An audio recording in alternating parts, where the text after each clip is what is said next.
and the perils of leadership, where the price is you sacrificing for the good of the people, and the prize is you not abusing the privileges that you have, and then the perils is you being mindful of the temptations that will corrupt you and staying away from sin. So if you're going to be a great leader, you need to learn, you need to be willing to manage the price, you must pay the price, and you must not abuse the prize, which is the privileges you enjoy, and then you must be wary of the perils of leadership. I thought I should share that with you, CEOs, upcoming CEOs, employees, employers, and great people of the Republic of Ghana.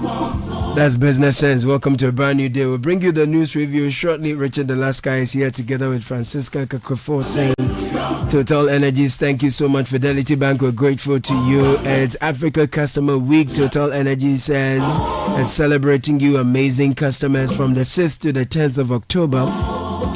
We're saying a big thank you with something special just for you. So drive to any of our participating Total Energy service stations and you could be one of the lucky customers to receive free fuel. Yes, absolutely free. We've got branded goodies and surprise gift to make your visit even more rewarding. So check our socials and you'll be great, because Total Energies, you're not just a customer, you're a family.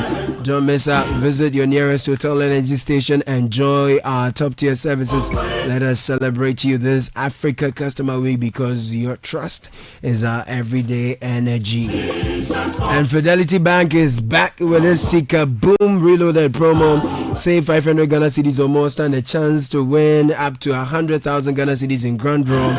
Every 500 Ghana cedi you deposit gives you more chances to win 5,000 Ghana cedi monthly.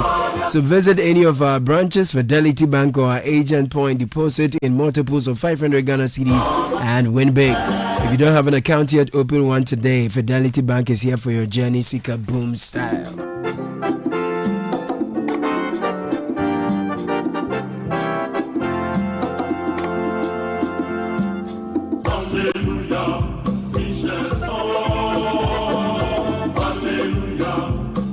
Richard Alaska, good morning to you. Good morning, I'm Manuva Sogbo and Francisca Kakafosing. Good morning. In a lovely smock kimono this morning, matches or earrings. Good morning, I'm very well, thank you. What's the Friday looking like for you? On the move, Mamusha.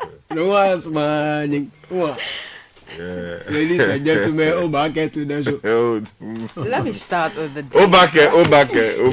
yes. And the front page story, 75 years of truth. Daily Graphic, the nation's trusted voice. And that's the chief of staff saying that. And this comes with a picture of a red and white cake. It's very wide. With 3 men assisting the chief of staff to cut it with their hands stretched towards the cake. So you have Julius Debra, the chief of staff in that picture, George Sapong, executive secretary of NMC, Atoafol, MD of GCGL, and Theophilus Yate, who is editor of Graphic, cutting that cake. Other stories, Energy Ministry pushes for open bidding for power generation, and cocoa prices up again. On the back page of the Daily Graphic newspaper, government secures 3 billion yen Japanese grant to transform Kumasi Inner Ring Road. Right. And MOFA receives 100 motorized sprayers for farmers. While we're talking about finance and funding, if you go to the news center, there's a warning there. Finance rigged against Africa. Akufo-Addo slams global system, trapping continent in unsustainable debt. Also on the front page this morning, Vice President launches 10,000 young entrepreneurs, a Jumara program.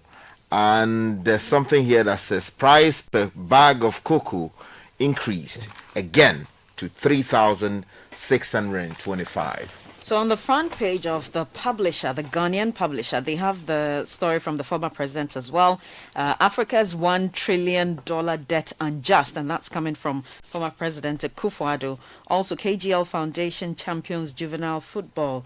Mahama petition to remove Kulendi and Metro Mass to operate 24 hours, and that's the Deputy Transport Minister, Dorcas Afo Tofe. Okay. Let me take you to the Chronicle. The Domahini is quoted here saying Galamsey is going down. No need for state of emergency. Really? Really. Okay. Yeah. Really? I guess the reaction is really. Really? I see. Okay. Anyway, you don't be Jamani. anything. Yes, that's okay. You don't be Oh. anything. Mahama targets sweeping judicial reform. Really? Yes. So yes, it's a new court of appeal wow. justice. So Galamsey is going down. No, we have to defer. So there's no state of emergency. Oh yeah, he's taking judicial. So why is the president meeting the CSOs and religious? No, bodies that one today? is just to have tea and drink and talk about the progress made. I hope. Anyway, let's make progress. Interesting. I'll go to the Daily Guide newspaper and a gory story: 7 killed in collapsed Galamsey pit, still related to the Galamsey Domahine saying has gone down. But the paper is reporting 7 people have been killed. It comes with a picture of community members at the Galamsey site. Also, apologize and resign, minority to Sam George. And in Kasem Chiefs, Lord Government and Newmont. Nurses midwives protest over 10 months salary arrears. And KGL supports under 17 cold soccer championships. Yes, and Daily Guide is announcing that they are resuming Saturday publication. I'll take you to the Informer. Agenda 111 project remains priority. Baumia pledges completion. Also on the front page this morning, Ghana not dumping ground for deportees. President Mahama seeking to clarify. The Inquisitor newspaper has on its front page dealing with the deadly situation. JM meets CSOs today over Galamsey. Also, tomorrow is Sanitation Day.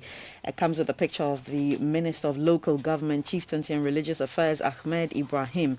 And in Kasai Chiefs, Lord Government and Newmont over cooperative mining projects. KGL Foundation to continue supporting juvenile football. All that on the Inquisitor. I'll take you to the Daily Just newspaper. Oforiata pops up in Washington, D.C. OSP tightens news. His photograph is here on the front page. Also, sack Sam George over DSTV saga. This is coming in from the minority. And I have the Catholic Standard front page stories. Jubilee House calls CSOs to Galamsey talks. Central Region thirst. Galamsey steals our water, our future. Former Catholic Standard editor among new ambassadors. In Bisa Jubilee Assembly opens in Eswatini and stop the sin against Lazarus. Bishop warns on Galamsey. And still on Galamsey, the Catholic Standard has an editorial titled Time to End the Galamsey Gamble. Let me take you to the Inside newspaper. The big story says Vice President hails Mahama's Ejumera program, says it's catalyst for economic transformation. Also on the front page this morning, Julius Debra urges media to back government's 24-hour economy. I'll take you to the Herald newspaper. Why NPP and Jubilee House rejected Musa Dankwa's money-driven polls. That's what the paper is reporting. Also, HSRC Ghana commends Mahama's anti-Galamsey dialogue, warns against heavy-handed tactics. GS interdicts another teacher over sexual misconduct, but police sit idle. A Japan camp warns Baumia over vicious attacks. And KGL Foundation supports juvenile football development with $1 million. The Point newspaper, the Ghanaian Point newspaper says President Mahama to meet CSOs over Galamsey crisis today. And then also government increases cocoa producer price to 3,625 Ghana cedis per bag. Okay, and that story is also captured on the Business and Financial Times newspaper on the front page. Cocoa farm gate price up by 400 Ghana cedis, 12.27% rise makes it 3,625 Ghana cedis per bag. Other stories: AI innovation must anchor global communication. Also, government seeks to woo upstream petroleum investors. On Galamsey, the paper is reporting Legal Grain Association urges sustainable path in Galamsey fight. And Africa's trade dream endures. That's coming from Professor Orama. And let me take you finally to the Daily Post newspaper. Government increases 2025-2026 cocoa crop season price by 400 Ghana cedis. And President Mahama calls for courage, integrity, and humility from new justices. Okay, now let me take you online quickly. We'll start from Citi Newsroom. .com. Galamsey Domahene rejects calls for state of emergency. He also says that Galamsey has reduced under President Mahama, and President Mahama is set to meet CSOs on Galamsey fight today. So remember these. And GES interdicts Okajakrom S. HTS teacher over alleged sexual misconduct. And then also IMF backs Ghana's reforms to entrench fiscal discipline beyond 2026. We are told that on the Garrett project linking Nima and Paloma, storm drain can be completed in 18 months. If you go to channel1newsonline.com, I will arrest and hand you over. Domahene warns Galamseyers. NPP raised Baumia lacks overwhelming support to seal victory. This is a political analyst speaking. Swift and fair justice key to reset agenda. This is President Mahama. And of course, the story about cocoa producer price increasing to 3,600 plus per bag is also here. Nikpe talks about strategic rail investments key to boosting Ghana's economy. This is the transport minister. And Blackwell says diplomatic passports for Wedemaya, Rocky Dawoni, 3 others awarded on merit and not politics. If you go to the High Street Journal, interesting article here. When cooling inflation bites, consumers may be smiling, but local businesses may be taking a hit. Here is why.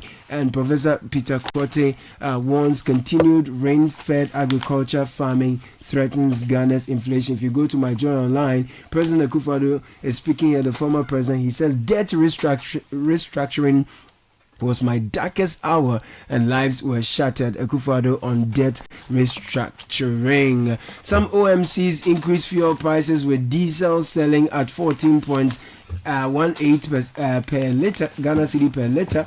Singapore bans gum, Rwanda bans plastics. Why can't Ghana enforce order? Zaneto Ajiman Rollins is asking. Joy News uncovers Chinese-backed Galamsey on River BC despite MCE's denial. If you go elsewhere, 2 men killed in Manchester synagogue attack named. We'll get into the details. Yes. Okay, you want to take off with the GS? Yes, I want to touch on that because we have a train of Galamsey stories so that we can work on those ones. So I'll take you to the Herald newspaper, and GES interdicts another teacher over sexual misconduct. And the story reads, the Ghana Education Service has interdicted Richard Tibeto, a teacher at Okajakrom Senior High School, or Senior High Technical in the Jasikan municipality in the OT region for alleged sexual misconduct. Mr. Tibeta was allegedly found in an act of sexual misconduct with a female student. Interestingly, it's not clear if the Ghana Police Service is launching an inquiry into the sexual misconduct by the teachers or the teacher against the student. A statement issued and signed by Daniel Fenyi, head of public relations at GES, described the conduct of Mr. Tibeto as unacceptable, unethical, and a clear violation of professional code of conduct for teachers. Mr. Tibeto is the second teacher to be interdicted by the GES within a week. On Monday, September 29, the GES removed from office Charles A. Adu, assistant headmaster of KNUST Senior High School, over a compromised position with a female student captured in a viral video. On October 2, 2025, GS in a statement said management of GS had taken note of a disturbing viral video circulating on social media allegedly involving Mr. Tibeto in an act of sexual misconduct with a female student. So I think that the gender ministry has to get in here. Yesterday we talked about it, the police as well. But I think that there's the need for a broad campaign to educate these girls, and also we should see some sanctioning for the teachers who are found to be engaging in this unscrupulous act. Yeah. And we need to hear from Nagra. That's what they are doing internally to deal with this particular matter. Errant members. Exactly. My good friend Angel Kabanu, I know you are an ardent listener of the City Breakfast Show. Please, we want to hear from you. Something has to happen. I take you to page 12 of the Ghanaian Times, which just came in. The story is about Galamsey. It says, concrete action now. Public expectation on president's meeting with CSOs over Galamsey. The story says a cross-section of Ghanaians have called on civil society organizations to be bold and candid with President John Dramani Mahama in today's engagement at the presidency over illegal mining, also known as Galamsey. Now, they argued that the magnitude of the menace required frank discussions and decisive action rather than platitudes, stressing that while the president's initiative to meet CSOs is commendable, it must translate into concrete measures. Now, from Kofoedia in the eastern region, Amma Techiwa Ampedu Ajiman reports that residents continue to express concerns about the destruction caused by Galamsey. Now, trader Priscilla Zelivu lamented that rivers such as Pra, Birim, and Ankobra had been polluted with mercury and sand, making water unsafe and costly to treat. But if you go to the other story that shocked you, it says Galamsey is going down. No need for state of emergency. Richard Usuachar reports for the Chronicle that the paramount chief of Doma traditional area, Osajefo Nanajiman Bedu II, also who serves as Justice Daniel Mensah of the Court of Appeal, he was just sworn into office yesterday, has observed a reduction in the destructive effects of illegal mining, known locally as Galamsey. Now, speaking to journalists at the Jubilee House following his swearing in alongside 20 others as Justice of the Court of Appeal, Nana Ajiman Bedu II praised recent efforts to clamp down on the menace. Now, there's a quote here that says, Galamsey, the illegal mining did not start yesterday. It has been with us for some time. If you ask me about my assessment, I will say now it is going down. You know why I'm saying that? No. If you look at some of the steps that have been taken, before, we were not hearing about the people in blue. What? The water guards. Blue water guards. Yes. No, he's quoting. I'm quoting him. I'm not saying please don't come. We are not hearing all that, or we were not hearing all that. He recalled how prior to President John Mohammed's administration, illegal miners could freely access protected lands. People have invaded the forest reserve. We are not seeing that anymore. So the anymore is introduced by the paper. So you see, Now before, why you don't want to hear? Let's continue. Just to counter that, I'll bring you Charlie, daily. He's the justice of the no, court. I've not said anything. I just said we should continue He's with the taking more judicial steps. notice. It's true. Yes. Well, away from that, 7 people have been killed in a collapsed Galamsey pit. Okay. A tragic Galamsey accident. Is that Galamsey pit? Yes, it's a Galamsey pit, meaning that it's still happening. Okay. So, Joe Ewa and David Efum of Daily Guide are reporting that a tragic Galamsey accident in the Echumampunya district of the Ashanti region has left at least 7 people dead and several others injured after an illegal mining pit caved in at Kasotie on Wednesday evening. The incident, which occurred around 6 p.m., involved about 15 miners who had descended into the pit in search of gold. Eyewitnesses said that the ground suddenly gave way, burying many of them alive. Rescue efforts by surviving miners, supported by personnel from the National Disaster Management Organization, NADMO, and security services, managed to pull out some of the trapped individuals. 8 miners were rushed to the Mpasaso Government Hospital with varying degrees of injury, while bodies of the deceased were later retrieved from the rubble. Now, while we are at it, Joy News uncovers Chinese-backed Galamsey on River BC despite MCE's denial. Evidence gathered by Joy News has exposed extreme pollution of the rivers BC and Subri, both tributaries of the Tano River, despite denials by the municipal chief executive for Tano North, Pius Opoku. It has photos of the polluted water rivers here, following a Joy News expose of illegal mining at Adroba BC, a small farming community that hosts 3 water bodies. The MCE led chiefs upstream to declare that there were no mining activities in the area. But a Joy News follow-up captured footage of Chinese miners and their Ghanaian collaborators engaged in Galamsey operations along the river BC. Now, it goes on to say that the activities have left residents, mostly peasant farmers, angry and desperate. They complain that the pollution has denied them access to clean water for farming and daily use. Okay, so I'll bring you 2 more Galamsey stories from the Catholic Standard. Stop the sin against Lazarus. Bishop warns on Galamsey. And it reads, Auxiliary Bishop John K. Lewis of Accra has delivered a fiery homely calling on Ghana's leaders to end the destruction caused by illegal mining, describing Galamsey as a national sin against Lazarus. Preaching at the 9:30 a.m. Mass of St. John Fisher Catholic Church, New Achimota last Sunday, the bishop drew on the day's readings Amos 6:1 and 4-7, 1 Timothy 6:11-16, and Luke 16:19-31 to highlight the moral collapse driving environmental devastation in the country. Okay. He warned that, like the complacent leaders in the time of Amos and the rich man in Jesus' parable who ignored Lazarus, Ghana risks divine judgment if it continues to turn a blind eye to the cries of the poor and the destruction of creation. And still related, the Catholic Standard has an editorial ahead of the CSO's dialogue on illegal mining menace with the president.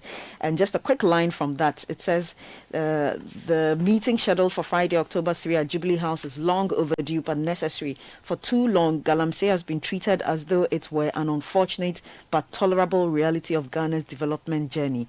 It is not. And I'll leave it there. Yeah, of course. I mean, if you go to the Chronicle, they have a similar editorial that says, enough of the Galamsey conferences. Let's walk the talk. Somewhere in there they say it's time for the president to prove that his government is different from those before him. Today's meeting with the CSO should not be just another engagement that ends in communiques and soundbites. It must mark the beginning of real enforceable policies backed by political will to confront the rot, even if it implicates allies, party financiers, or chiefs. The president must put the country before politics. No one should be spared. Now, let me turn my attention quickly to the Informer newspaper, which has a story that quotes the president and saying, Ghana is not a dumping ground for deportees. The story says President John Dramani Mahama has vehemently rejected claims to the effect that Ghana has become a dumping ground for West African deportees from the United States, particularly those with questionable background. Now, allaying the fear of the public, the president stated that government would not do anything untoward to undermine the security and sovereignty of the country, and for that matter, the safety of the citizen. Yesterday, I saw a report in the African Report also saying that West African nations are not happy with us and that there's some tension between Ghana and some West African nations over our decision to accept the deportees and all of that. Well, just quickly from the Inquisitor, tomorrow is Sanitation Day. As part of the Clean Up Ghana agenda, tomorrow will be marked as National Sanitation Day throughout the country. The Ministry of Local Government, Chieftaincy and Religious Affairs will be the lead ministry for the exercise, which is expected to see Ghanaian participation fully. Very important. If you go to channel1newsonline.com, Bukari Nikwe, strategic rail investments key to boosting Ghana's economy. William Na writes that the Minister for Transport, Joseph Bukari Nikwe, has reaffirmed the government's commitment to revamping Ghana's railway network with a particular focus on the Western Corridor. Speaking on the City Breakfast Show yesterday, Mr. Nikwe said the country has a master plan for rail transport aimed at restoring its role as an effective model of travel. Rail, quote, used to be one of the most effective means of travel in those days, but for a long time the rail system hasn't been that effective. But we have a master plan on the rail transport. And former President Akufo-Addo is in the news talking about Africa's $1 trillion debt being unjust. And this is the Ghanaian Publisher report, and former President Nana Addo Dankwa Akufo-Addo has described Africa's ballooning debt, now in excess of $1 trillion as not only an economic crisis but also a moral indictment of the global financial system. Okay. And he was addressing the AU-EU high-level seminar in Brussels yesterday ahead of the AU-EU summit. Former President argued that the current system was skewed to the disadvantage of the continent and called for urgent reforms. And I quote him, he says, the global financial system is not built to free us, it is built to bind us. We cannot keep choosing between paying our creditors and protecting our citizens, he stressed. Quickly, let me take you to page 4 of the News Center. Price per bag of cocoa increased, and we're told that government has announced a fresh increase in the producer producer price of cocoa, setting the new rate at 3,625 Ghana cedis per 64 kilogram bag, equivalent to some 58,000 Ghana cedis per ton. Now, the new price, which takes effect from Friday, October 3, which is today, represents a 400 Ghana cedi increase per bag, or 12.27% over the figure announced just 2 months ago in August. Final one for me, and you read a story, Kakra, about sanitation. The AMA is ordering closure of shops for the first National Sanitation Day after presidential launch. So, story says that Accra Metropolitan Assembly has directed that all shops and markets within the metropolis to remain closed on Saturday, 4th October 2025 from 6 a.m. to allow for the first official cleanup exercise under the newly launched National Sanitation Day. So there you have it. Tomorrow we're doing a cleanup.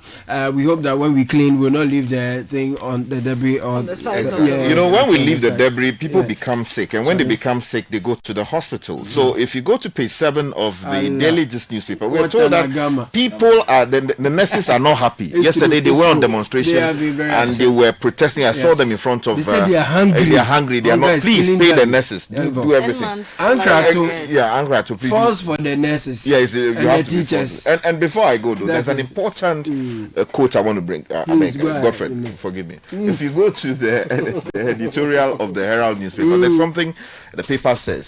Teachers must protect, not prey on students. The last 2 paragraphs says something important. Yes. These young girls represent the future of our nation. Very true. They must not be made to believe that their success in life depends on compromising their dignity or submitting to exploitation. Schools should be safe spaces for learning and growth, not breeding grounds for abuse. Consequently, we urge the authorities to ensure the speedy and diligent prosecution of the assistant headmaster and the teacher. This will serve as a deterrent to those who may contemplate similar acts in the future. Sika boom. Fidelity Bank say save and win. Muntio. Sika boom. Just to post it and begin. Sika every 500 CDs you keep for a month, you get 1 point all at once. More deposits gets more points in. More points, more cash you feel win. How many points? 1 point every 500 CDs. What if you win? 5,000 CDs monthly. And the grand prize? Hey! 100,000 Ghana CDs. Don't wait. Visit any Fidelity branch or agent nationwide to deposit in multiples of 500 CDs. The more you deposit, the better your chances to win 5,000 CDs monthly and 100,000 CDs in the grand draw. Terms and conditions apply. Win with us. Fidelity Bank, believe with us. Sika-boom. This is an NLA approved promo, now running on the Caritas Lottery platform. Oh, jump on now. Go. Google me. And what time will you come back where I don't hear the sound of your car? Why you buy new car? No, I don't change my car. It be the same, right? It be the fuel way I change. Way one shouts it. Ever since I started using the all-new Excellium Premium Fuel, fortified with 3-in-1 action. Oh, Joe, now my car they run like electric car. No, it's so. This is the type of fuel where they want to. Because now engine they cost. Where they want for way if I buy it, it go protect my engine. And with the small way I buy, I go drive, sir. Absolutely. It's like strapping a turbocharger to your engine and giving it a protector. And what they bust my mindset be the 3-in-1 action, no? Excellium they prevent up to 99% of deposit. It be anti-wear, some be anti-corrosion. Won't pay when I open them. Hey, so where can I find this magical fuel? Just head over to any Total Energy service station and your car will thank you. Hey, then make a finish my gobe fast, then rush go Total Energies. My friend, but why your hand my gobe inside? I give you info. Make a fill the gobe too small. Go. Excellium is designed to protect your car engine, decrease fuel consumption, and lower CO2 emissions. Don't say fuel, say Excellium. Choose Excellium, choose quality.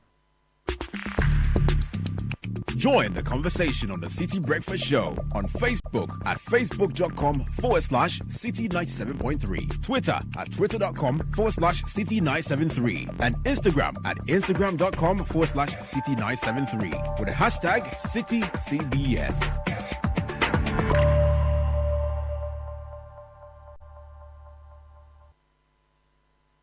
This is the Citi Breakfast Show, the city's biggest conversation.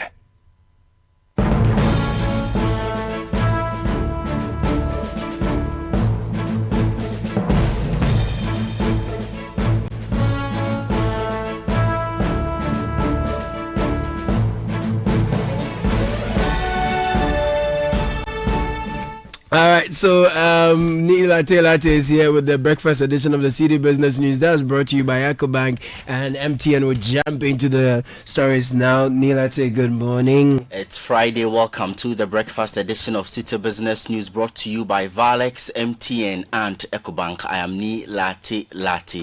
In this edition this morning, the International Monetary Fund, that's IMF, says it is confident Ghana will maintain fiscal discipline and macroeconomic stability even after the conclusion of its current ECF program in May 2026. The fund maintains reforms implemented under the program, including stronger public financial management systems and enhanced revenue mobilization measures, will outlast the program itself. Julie Kokzak is the IMF's Director of Communications. She's been speaking at a press briefing in Washington, D.C. Ghana has made meaningful progress in laying the foundation, for fiscal discipline beyond the IMF program. Key reforms, and I'll talk about a few of them, which are lasting reforms, which we expect to last beyond the program. A few of these key reforms are a revamped fiscal responsibility framework, the establishment of an independent fiscal council, and improvements in public financial management, which aims at really improving and supporting the efficiency and effectiveness of public spending. These are all very important steps in sort of ensuring that fiscal discipline can be durable. Maybe I can just add some details that the fiscal responsibility framework includes a primary balance rule requiring an annual primary fiscal surplus of at least 1.5% of GDP, and it also includes a public debt target at 45% of GDP. That's Director of Communications at the IMF, Julie Kokzak. Now, the Tema Oil Refinery says its long-awaited turnaround maintenance program is 98% complete, paving the way for the state-owned facility to resume operations before the end of this month. Management describes the exercise as one of the most comprehensive in decades, involving extensive repair, replacement, and upgrade works designed to restore operational efficiency and improve plant reliability. The maintenance program, which began several months ago, included widespread equipment overhauls and system improvement. TOR's return to operation could significantly reduce import dependency on fuel and also enhance energy security in the country. Away from that, enterprise support organizations (ESO) stand to benefit from mobilized financing through the creation of a $16.5 million ESO pooled fund to enhance sustainability and strengthen the SME ecosystem.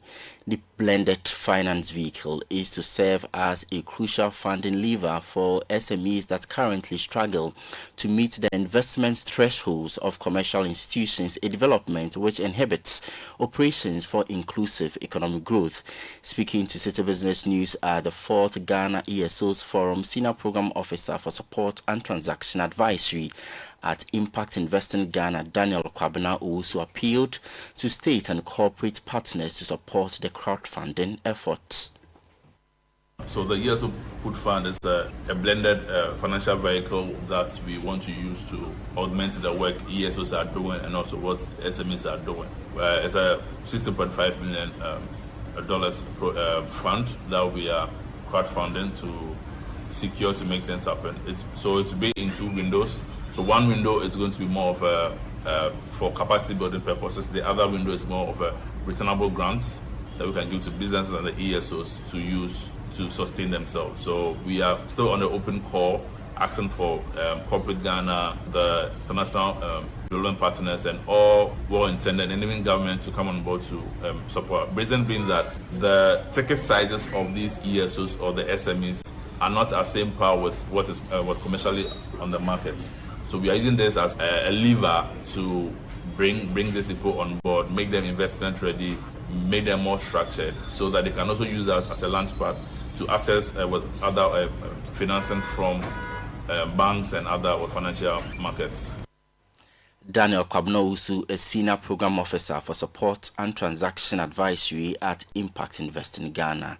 Next, the MTN Ghana Foundation has rolled out a new initiative aimed at training young people in technology-driven agricultural practices to boost productivity and build the next generation of Ghanaian farmers. The 2-year pilot program, launched in partnership with the University of Ghana's Crop Science Department and the Pharmacists Group Limited, will offer agricultural students hands-on experience while creating new opportunities for unemployed youth seeking careers in the agribusiness sector. Daniel Odro-Mensah reports. According to the foundation, the initiative combines innovation, technology and education to inspire more young people to view farming as a viable and rewarding career path. Speaking to the media, MTN Ghana's Chief Corporate Services and Sustainability Officer, Adjoa Friye, noted that only youth with a genuine interest in agriculture are being trained to ensure they make the desired impact. Currently, we are looking at 300 students being trained over a period of 3 months. And so we are going to be increasing the numbers as we go along. And so we are going to see even more students being trained. And aside that, we want to bring in people who are not students from here, but who are also interested in farming. Some of whom may even have started their farms, but may need some support to be able to scale. So we are going to have these people, but they have to be people who have an interest in farming. We don't want people to just come in here and just come and try and do something. We want the money that we put in to be well spent. The co-founder of the Pharmacist Group Limited, Charles Ajiman, highlighted the importance of the program, stressing that it would help students become more independent and self-reliant after completing their studies. We are also exposing them to some of the problems you have in farming, and we are asking them to come up with solutions that we can deploy and then make it sure that it solves some kind of the problems we have in the farming. Then they can make some good product or service out of it, and then they can sell as a product or service. Then they are on their way of having their own business and having their own agri-business to manage. That was Charles Ajiman, co-founder of the Pharmacist Group Limited, ending that report filed by Daniel Odro-Mensah. On the forex market this morning, you could get the dollar at 13 cedi 60 pesos, the British pound trading at 18 cedi 70 pesos. That of the euro could be sold to you at 16 cedis. These are average rates from some forex bureaus in the capital and not the interbank rates published by the Bank of Ghana. But before I go, beginning today, cocoa farmers in the country will earn 400 Ghana cedis more for every 64 kilogram bag of cocoa, following a new price adjustment announced by the government. The increase is a 12.27% jump from the 3,228 Ghana cedis announced in August, and brings the new farm gate price to 3,625 per bag. The hike is to keep Ghana's cocoa prices competitive on the global market, especially after neighboring Ivory Coast raised its farm gate price earlier this week. And that's it for the breakfast edition of Citi Business News. Our top stories and more on citinewsroom.com/business. I'm Nila Atilati. Next is the Citi Business Edition. Do have a good business day. If you know these sounds, you didn't just live through the 90s. You lived the experience. Back then, connection took minutes. Today, it takes a blink. You express yourself with memes. You hold video calls across continents. You say hey to an AI who responds, "Hello, Kwame." You order rides, dinner, and dreams all from the palm of your hand. A lot has changed, so have we. For over 3 decades, EcoBank has evolved with you, leading digital banking in Ghana and across 33 African countries, pioneering solutions built around how you live, move, and dream today. From our express points to EcoBank Pay, online banking, and the mobile app, we are where you are. Here for today, ready for tomorrow. Now, that's change, powered by EcoBank. EcoBank, a better way to bank your way. EcoBank, the Pan-African Bank. Ah, Ma, have you received the delivery? See on the rider's bay. Send in the Momo. Okay, *176. Ah, Paco. Don't you use a smartphone? Use the Momo app, ne? Huh? Abba app. Hey, I want to say a millennium, say millennial. Inim. Oh, millennium for ya nyaze. Switch to the app. Oh, you're smart. No, you're secure. Enter a world of possibilities with the Momo app. Pay your favorite merchant, pay utility bills, and borrow from our wide range of lending services. Move to the app side today. MTN. we asked Ghanaian business owners what they want from Old Mutual. I want insurance and pension solutions that will protect my employees. Your business growth is our business. For 180 years, we have partnered with businesses to protect and grow their most valuable assets. From tailored group life assurance protection to affordable pension plans, we've got your business and your employees covered. Contact your broker or call Old Mutual on 0509 551 609 today. Old Mutual, do great things every day. This is the City Breakfast Show, the city's biggest conversation. The City Breakfast Show. Rise above the noise.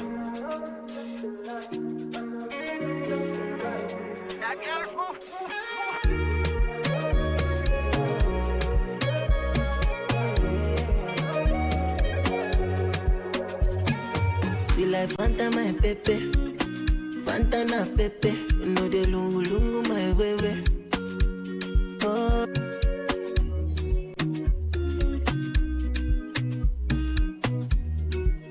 It's amazing. The world is changing, evolving by the second.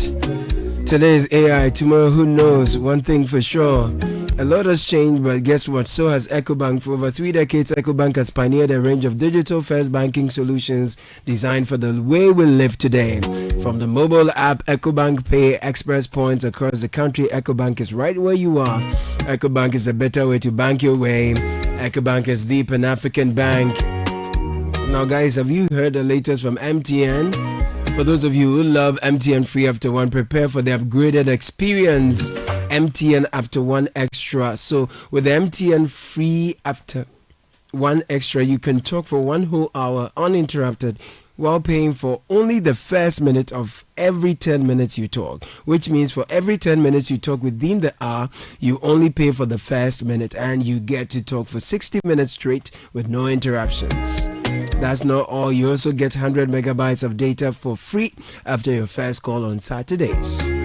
Now's the time to talk extra with all the people you love. To subscribe to MTN Free After One Extra today, just dial star 550 hash, star 550 hash, and follow the prompts. We'll bring you City Business Edition shortly. It's a thought-provoking presentation from the former ESET director, Professor Peter Korte, as he looks at emerging frontiers and economic opportunities still needed to shape the future of our nation.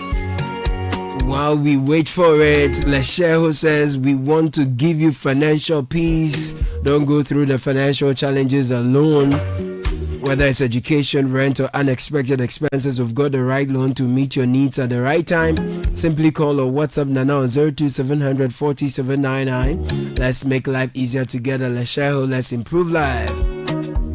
Now, how do you want your engine to feel today? Confident, protected, ready to perform? Then let's talk about Shell V-Power with Dynaflex technology, specially formulated to clean, protect your engine, giving it that boost it needs. It's designed to remove performance-robbing deposits so that your engine performs at its best. Fill up with Shell V-Power at a Shell service station near you and feel performance, feel confidence, feel protection over and over again. Feel unbeatable because the best choice just feels right. Feel the feeling with Shell V-Power. Shell, go well. Good morning, Ghana.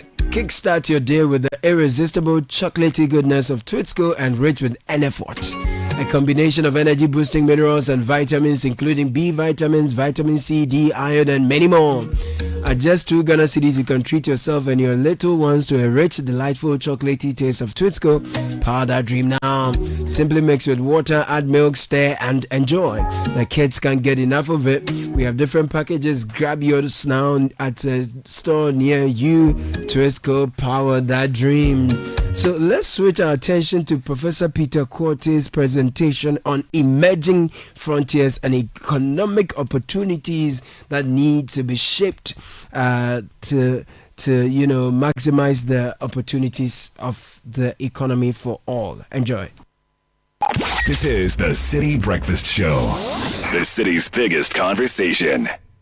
The City Breakfast Show. Rise above the noise.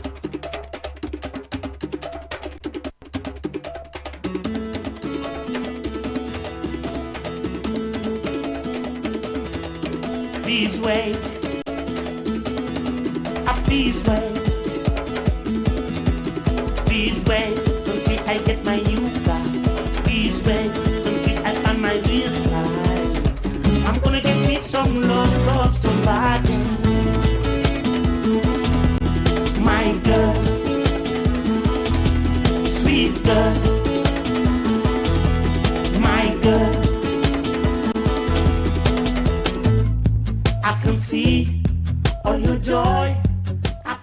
Growth frontiers, they are very multifaceted, but we could rely on them for development and for expansion. Some of the key areas we can talk of is agribusiness. Agribusiness, clean energy, renewable energy, industry, high value added industries, not those that do not add much value, add high valued technology, the fintechs. A lot is happening in the fintech space, and I think Mr. Support mentioned some of them where we can leverage and get more revenue. The IT, the mobile technology, electronic payments, these are all areas that we can focus on. Africa indeed has a very great potential, because if you look at the African continental trade area, there's a very large market with 50 countries which will gain a GDP of about $3 trillion. Africa possesses roughly 60% of the world unused arable land. There is a potential for high agri production. We are endowed with solar. If, for those of you who have solar energy, by 10, 11 a.m., your batteries are charged. We have so much solar energy, and I wonder why we don't tap into that.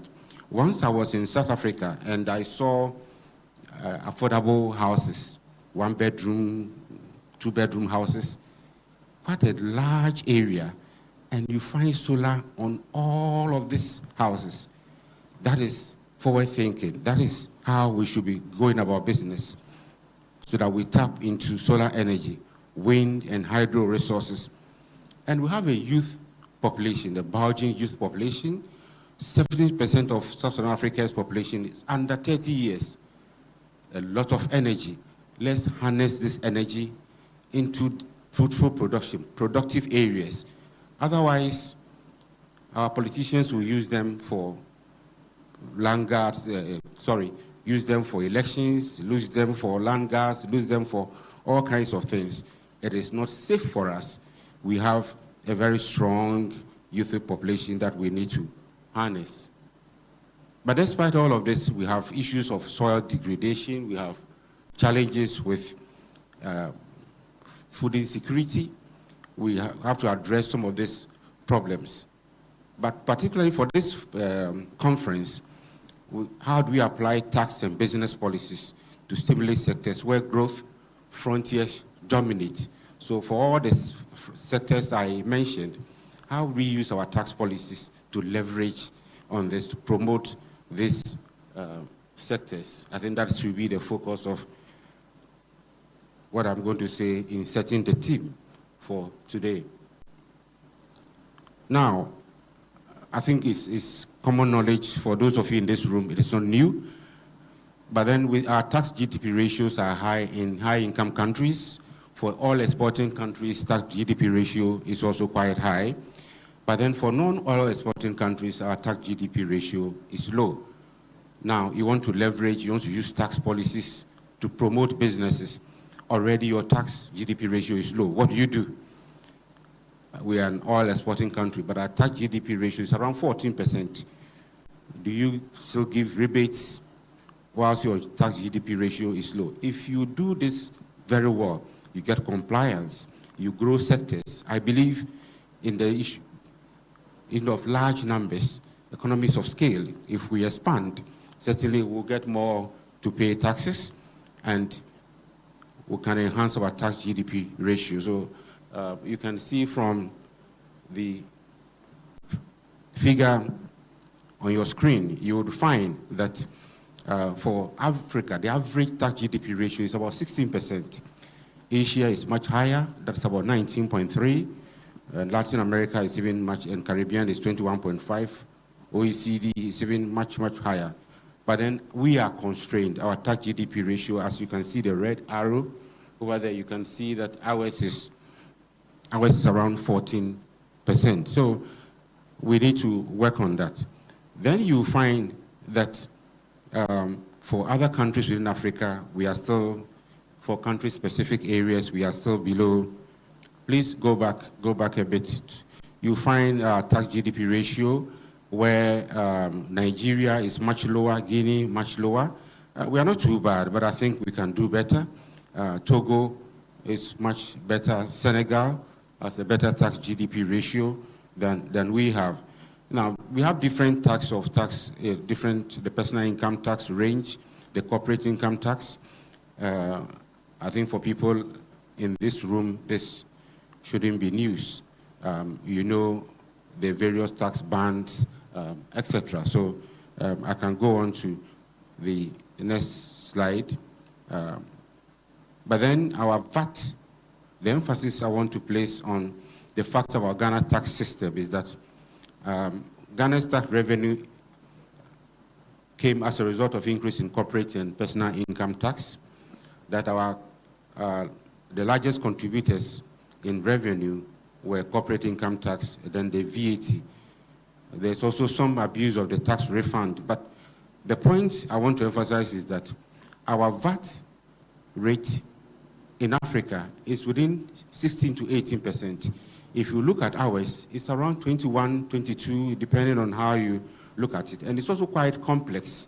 Some states, you apply the straight rule, it's quite complex. And I think I'm happy to hear from the GRA boss that we are trying to basically change this narrative and ensure that our VAT rate is more consistent with what we find in other countries. Our rate is totally expensive, punitive, and doesn't promote business. If you want to leverage on this and basically promote the growth frontiers, then that should be something to look at. So I've spoken about tax. What about other things, other policies that will promote business? The World Bank Be Ready performance report shows how we have fared compared with others. You'll find Ghana, as I highlighted in red. Business entry, we scored 40.99%. Quite difficult to establish businesses. The processes you take, the number of weeks you take to register your business is quite high. We also have issues about business location, where to locate your business. Then utility services, 68.52%. It is still not the best when others are scoring 78, 85%. We are 68.52. Still above average, but I think there's room for improvement. International trade, the difficulty, the ease of doing and engaging in international trade is 56.25. Then the issue of taxation, we scored 56.78. Dispute resolution, if there are business disputes, etc., we scored 54.85.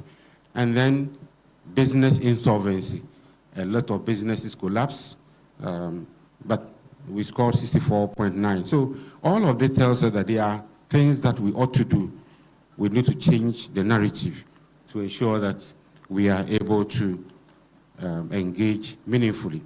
I want just to highlight one thing.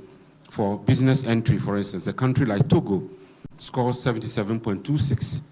So it tells you we are in competition. We are not alone. We are in competition. We often say that Ghana is the gateway to Africa. But if you are gateway and another country is the destination, then you really have to sit up.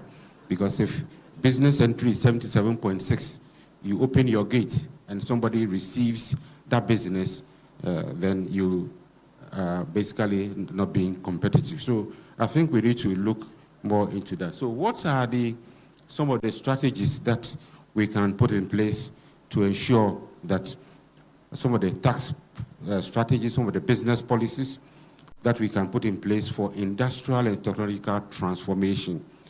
For some of them, I believe GRA is already doing them. So if you find something you're already doing in my slide, then know that it's just for emphasis. But if it's new, then I believe it's something we should really look at. Now, key sector to drive Ghana's transformation, you will find that manufacturing, agro-processing is one of the major areas to drive transformation. From the table on the right, you find that agriculture gross value added is quite high. It employs a greater number of people, and then relative productivity is also quite good. So we'll need to look into agric. We don't just have to leave that, but agric is also key. Then the issue of manufacturing is very, very important. Agro-processing. So when you do agro-processing, you are moving from agriculture into industry. So that's what we, as a country grows, you transform the economy from agro-based into industry. And that is the transformation we are asking for. So the mix of a strategic mix of tax reforms and business model innovations that are required to improve productivity, promote rural development, and ensure sustainability. And again, they need to roll out incentivized tax regimes, reduce tax rates, especially for agriculture, farmers, etc. Then the need for tax holidays for business startups. Most businesses that, when they start up, have these challenges. Within the agri-sector, I meant agri-tech industries. We need to look at that. And then VAT exemptions for input, certified seeds, fertilizers, biogas, irrigation, installation systems. I know there are some that are ongoing, but for those we haven't, we may have to take a second look at this. Then there should be very low export duties on agri-processed goods to promote value addition. Again, for agriculture, we need to promote startups to offer digital marketplace for farm produce. I hear of the tractor trotro and some other innovations using technology. These are new, these are innovative. Let us support these areas. Then extension services. Our extension services are quite weak. We don't support our farmers in terms of applying fertilizer. So if somebody sets out a mobile-based extension service, we should be encouraging that as well. And then they need to promote business clusters, agro-industrial parks. Parks should be promoted. Encourage cooperative farming. Again, tax incentives can be used to encourage cooperative farming. It is when you have cooperatives that when you lend, chances are that you can retrieve your money. So the banks, the tax authorities, and the people that matter should look at how we can encourage corporate farming. And then finally, smart and sustainable agricultural practices, greenhouse technology, and all the other things that we need to do. I'm quite excited about the greenhouse technology because we can grow so much with limited amount of land, or size of land, we can achieve so much. So agribusiness, there's so much we can do within the agribusiness chain. Rural innovation hubs, infrastructural investment in areas such as road, irrigation, rural electrification and storage, and then modern technology, weather forecasting tools to determine planting seasons, etc. This day we are having some interventions in terms of research, trying to reach out to farmers through mobile technology. They are able to access inputs, they are able to access markets, crop insurance, and many other new innovations are being involved. And we have some dedicated funding that we are giving to researchers to really assess these kinds of interventions. Ease of access to credit, low interest credit to farmers. We know of the GESA, but then these are for more institutional farmers, big, large-scale farmers. What are the small-scale farmers? How do we provide incentives such that the banks would reach out to them easily? Then to industry, industrial transformation. You will notice that Ghana's exports are very concentrated, highest revealed comparative advantage, and are dominated by many agricultural products, as well as metals. our export concentration in these areas indeed exposes us to potential vulnerabilities. I think there's no me saying about this, to world price changes, because we rely so much on primary products. What do we do to promote this so that we transform agric into industry? One is promote government incentives and tax credits. So tax credits to companies that invest in R&D. It's rather unfortunate our investment in R&D is quite low. I always tax most of our MMDAs. How much do we put into R&D? A couple of months ago, I was at the FAO, and we were discussing about agricultural transformation, and I was asking the Minister for Agriculture, how much have we invested in R&D? It is quite low, so let's move into supporting research and development. Incentives for companies that prioritize energy efficiency, green technology, is also quite necessary. Then build strategic infrastructure in special economic zones. We have economic zones, but sometimes they are subjected to abuse. But if we really look at these industrial parks, we can really attract investment towards specific sectors like automobile, electronics, textile, just to mention but a few. The issue about reliable, uninterrupted power, water, internet supply within these zones are also quite important. Let us continue to provide some kind of support to build these industrial zones. Then they need to use tax incentives again. I think I've been talking about tax incentives all this while. You ask yourself, if we give all these incentives, how would the GRA raise the revenue for government to also spend in other sectors? But as I started, when you are able to give these targeted incentives and grow businesses, they will pay taxes. You are broadening the tax base, and that is how we will be able to raise our tax GDP. So they need to promote tax credits for innovation and R&D, support export-oriented service tax measures, so export services, international business development, then incentives for digital and service-driven technology. There are a lot of young people out there who are doing a lot of things within the digital space. How do we reach out to them and ensure that the growth frontiers that we want to target is being really harnessed? Then I extend the discussion to services.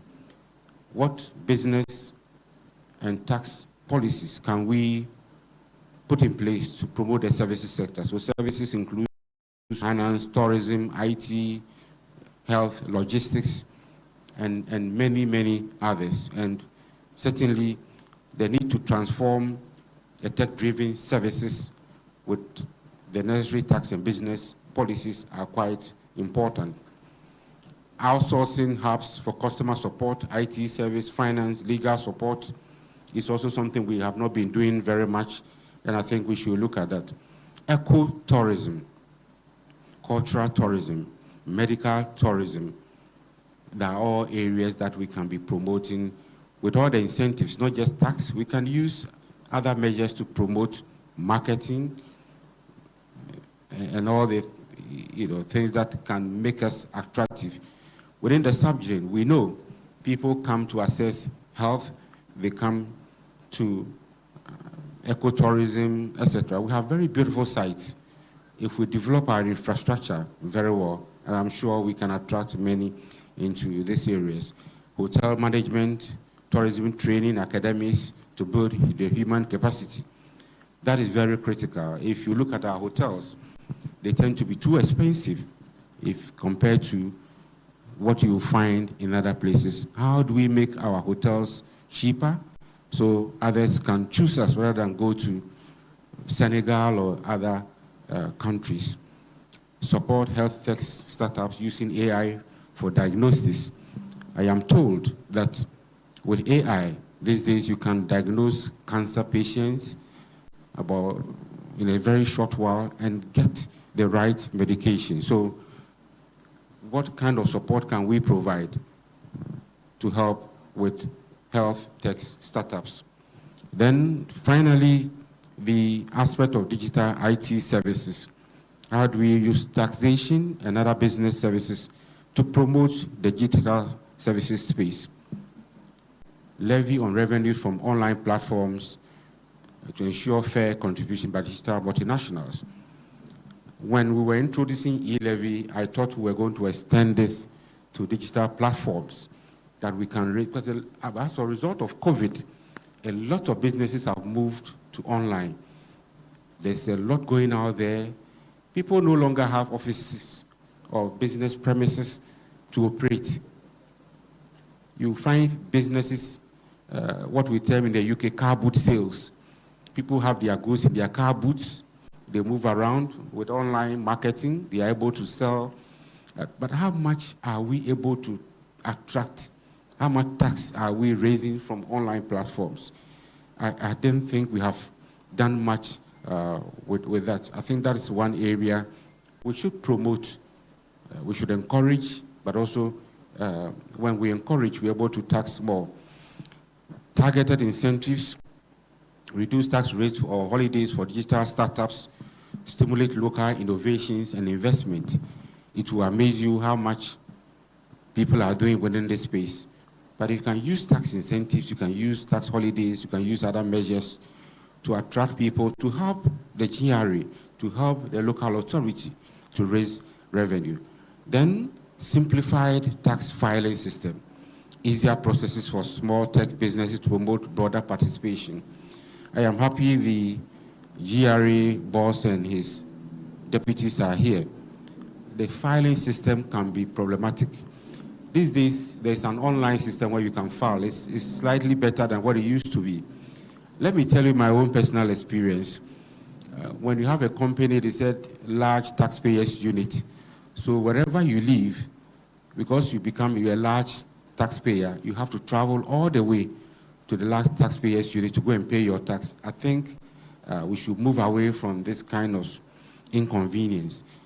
At the click of a button, you should be able to file your tax. And I'm happy to say that now online, you can generate, you can see your tax and be able to basically know how much you owe. But as individuals, how many of us are filing our tax? I think that is something that we need to do more education to ensure that we file our taxes and also benefit from tax reliefs, etc. Regulatory and inclusive growth, robust data protection and easy licensing of e-commerce, fintech. I think I've spoken a lot about the e-commerce thing.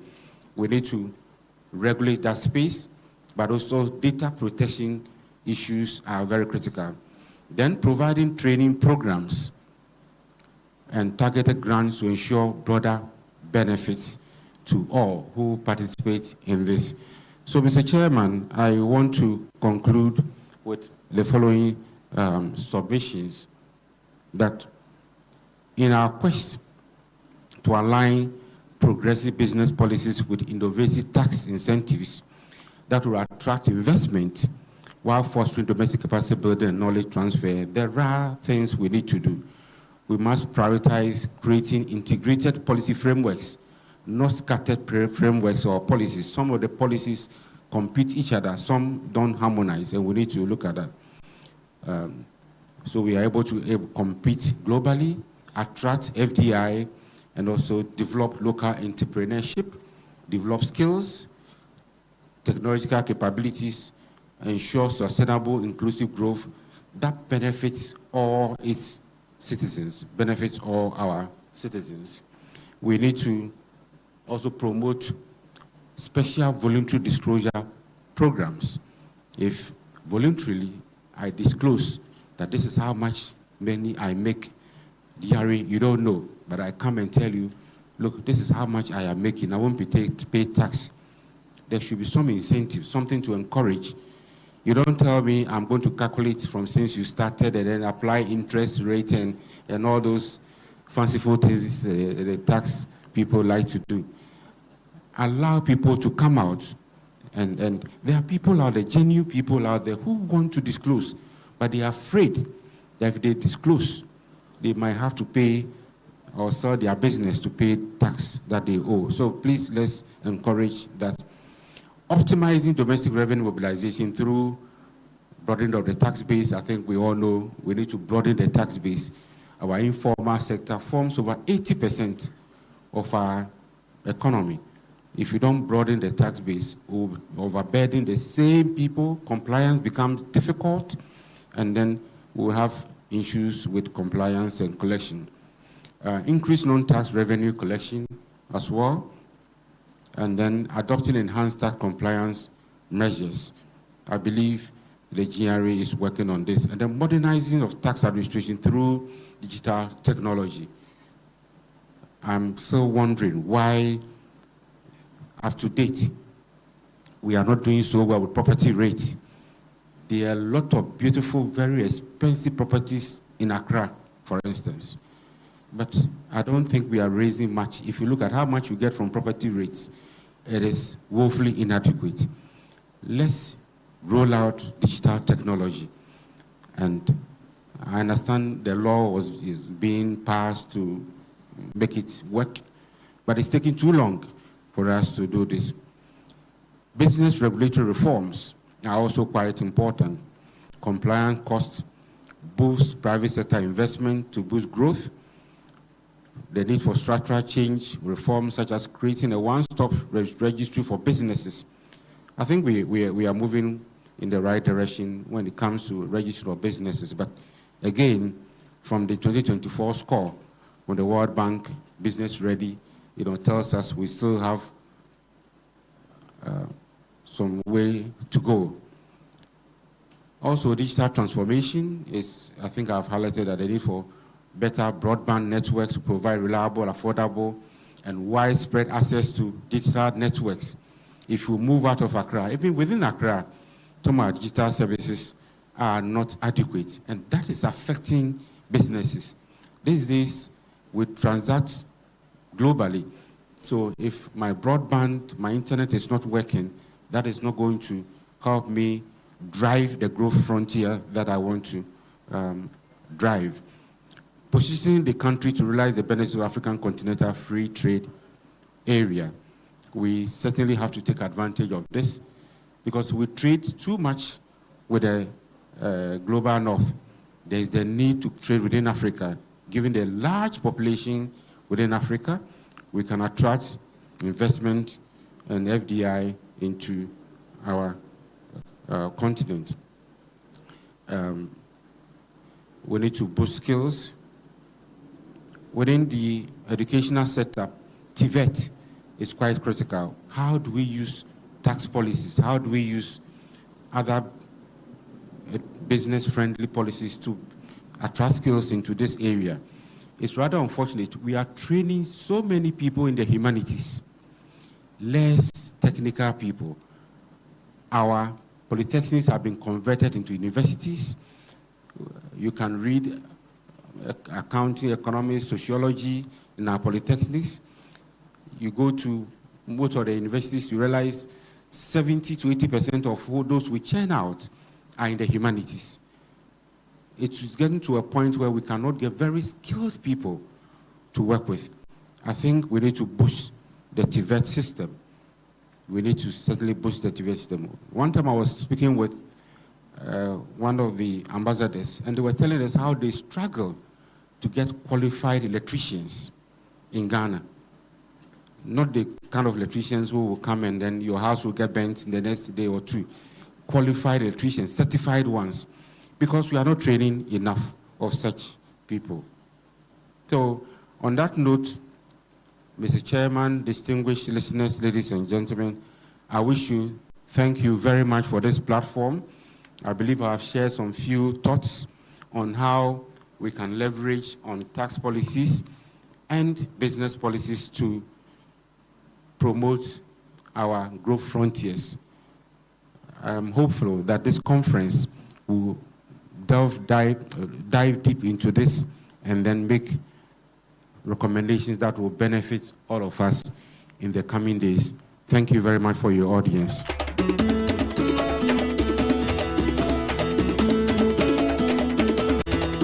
Please wait. Please wait. Please wait until I get my new car. Please wait until I find my real size. I'm gonna get me some love, somebody. My girl, sweet girl, my girl. This is the City Breakfast Show, the city's biggest conversation. Hey, El Chamano, I agree to. I miss you. Salary them pay last week. This week, no, it finished. How? But don't you have GCB mobile app? Just request a salary advance. You will get it in 30 seconds. Gosh, it just dropped like it's hot. Get up to 80% of your salary anytime with a GCB mobile app at the lowest interest rates. Switch to a GCB salary account now and payday can be any day. Download the GCB mobile app on Google Play, App Store, or Huawei App Gallery. T's and C's apply. GCB Bank, your bank for life. It's time to take the next step toward your dreams. Admissions are now open for our October intake at Lancaster University, Ghana. Get ready for a world-class education, global opportunities, and an unforgettable experience in Ghana. For more information, contact us at +233 030 211 8989 or send an email to admissions@lancaster.edu.gh. Apply today and begin your journey to success with Lancaster University, Ghana. Your future starts now. Welcome to Lifesaver Moments, brought to you by the Ghana Cooperative Credit Union Association. Choose saving with the credit union. Profits go back to you and not the shareholders.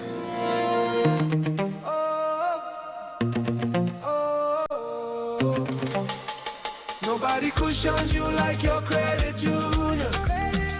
Nobody cushions you like your credit union. For 70 years and counting, we've been around. Nobody cushions you like your credit union.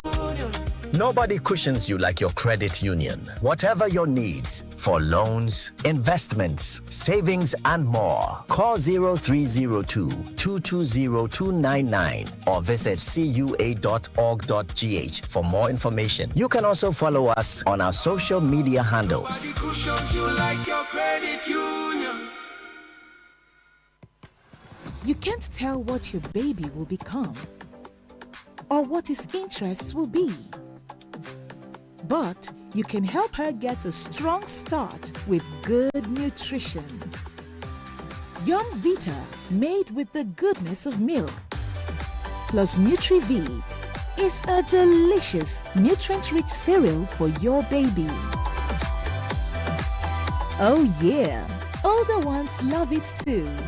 Give your baby good nutrition for a strong start.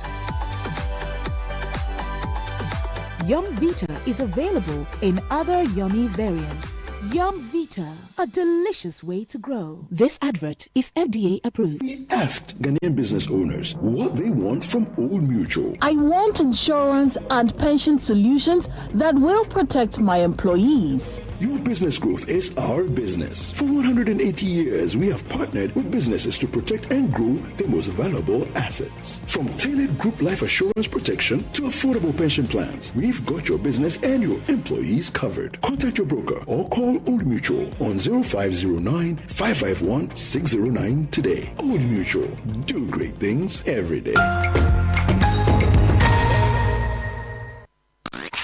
Unleashing the power of relevant radio. This is Citi 97.3.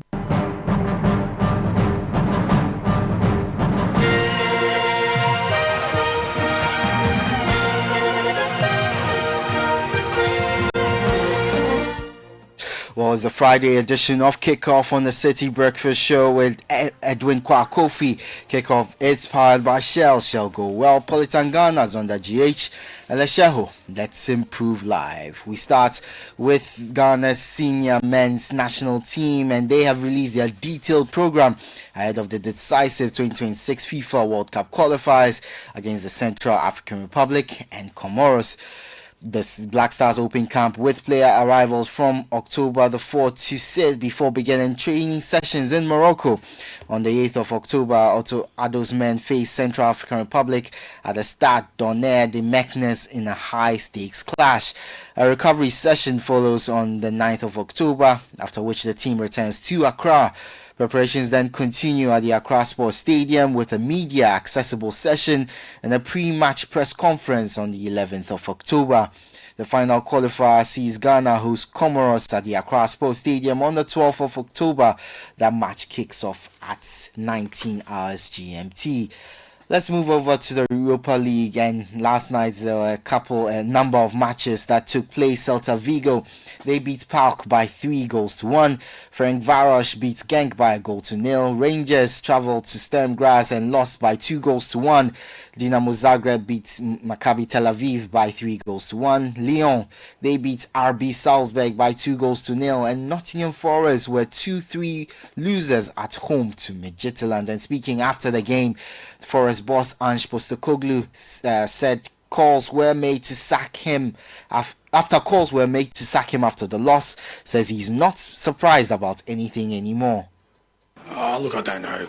Progress is us winning games of football. We haven't done that. So, yes, football's been compelling at times, but you've got to win games of football, and that's what we've got to try and do.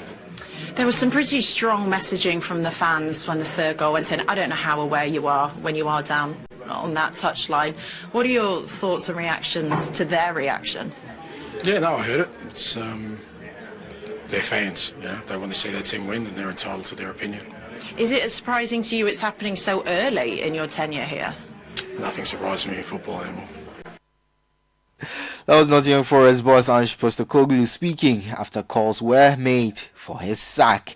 In the other games, Basel beat Stuttgart by 2-0. Feyenoord lost 2-0 to Aston Villa at home, and reacting to the loss, Feyenoord boss Robin van Persie says his team played quite well. I think we performed really well in terms of our high defending. We won so many balls in our high defending. In possession, I think we played well, created a lot of chances, and didn't really get a lot of chances against us.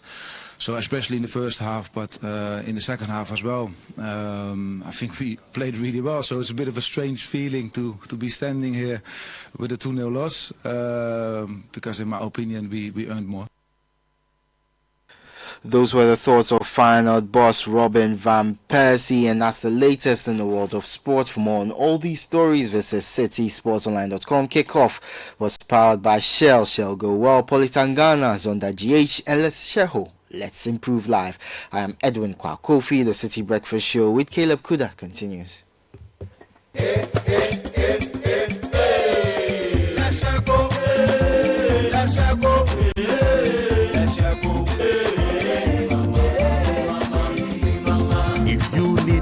Services, innovative financial solutions. We deliver on our promise, cause we are number one.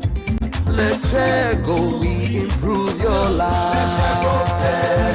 Let's share go, let's share go, hey mama, hey mama, hey mama. Even when you're stuck with nothing, no matter your situation, let's share go, we improve your life. Let's share go, hey, let's share go, hey, let's share go, hey mama, hey mama, hey mama. Let's share go, we improve your life. Do you ever wonder how your car's engine is doing as you drive? Not often. Does it feel confident and protected, or is it tired and struggling? I have a busy schedule, so I leave matters of my engine to Shell V-Power. With Shell V-Power, you can feel confident because it is the best ever fuel designed for performance and efficiency. Shell V-Power removes performance-robbing deposits, so you can feel protected. Fill up with Shell V-Power at the Shell service station near you. Feel confidence, feel protection, and feel performance over and over again with Shell V-Power. Fuel the feeling with Shell V-Power. Go well.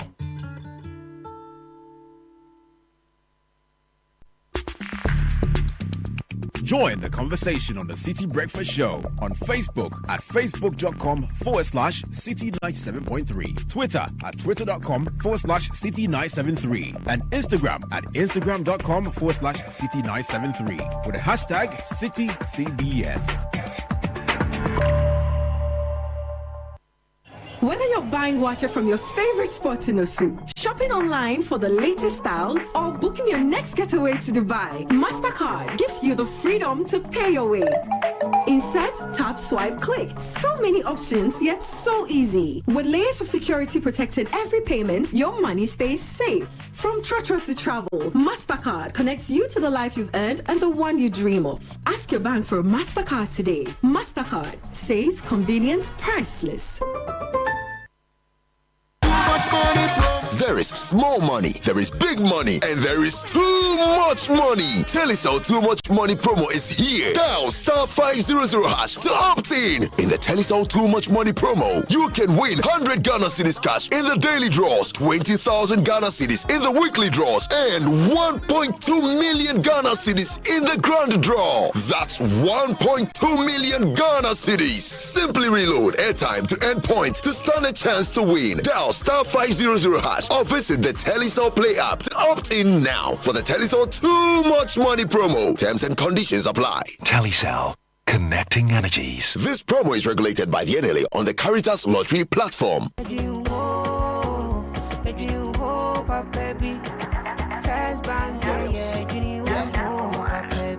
looking for a bank to rely on?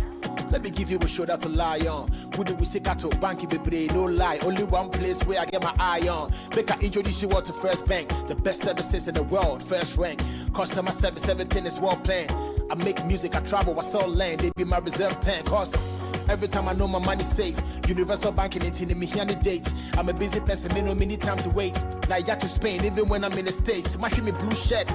They tell me office a chilly, but who cares? Cause I bank with the best. I'm lucky, I'm too blessed. When it comes to First Bank, it's too west. Everything is you first. Nobody feed do I'm like us. Do I'm like us. First Bank we treat you first. Treat you first. Think about you first. Think about you first. You first. First Bank.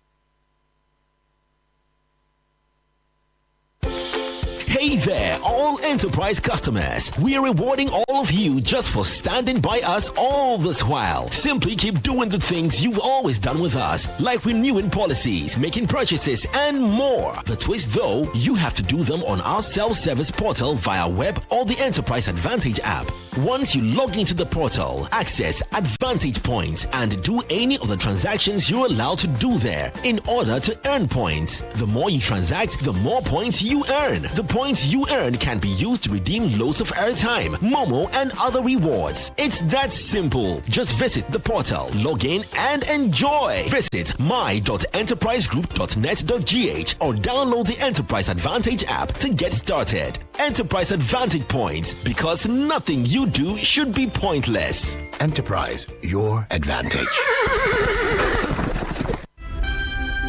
Channel One TV has a way of telling their stories. Stories that empower change, capturing the trending issues, delving into our communities, getting out the voices that matter. Before the end of this year, some significant improvement would have been noticed on that road. And it's not going to be a 9-day wonder. He's back to site to continue with the project. Channel One Newsroom, CNR, brings you an exhaustive coverage of the day's news, 8 p.m. and 11 p.m.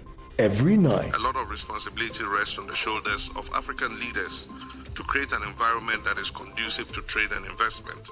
We wish to partner with any nation of the world. Channel 1 Newsroom captures the exact news temperature of the nation. Everything in this world is subject to abuse.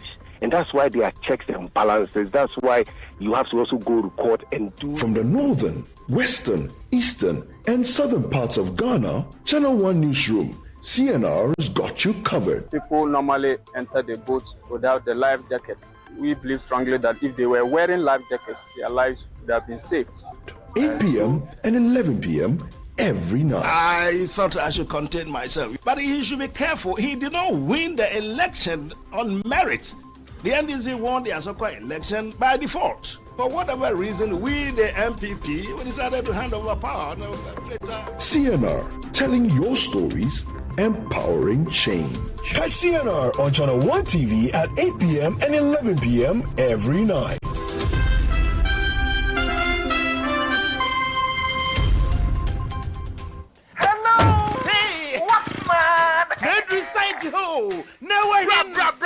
Nexus cable metal iron one out to the biomo. Nexus cable metal fossil. At a flexible. And a conduit cable 5,000 cedis Rukobiara or 1Q distributor. And a 1 retailer Biara. Joe receipt. And an invoice. For who phone? Get your invoice and a receipt picture. Fuck WhatsApp numbers 055 255 7781 and 053 101 8643. Damadana.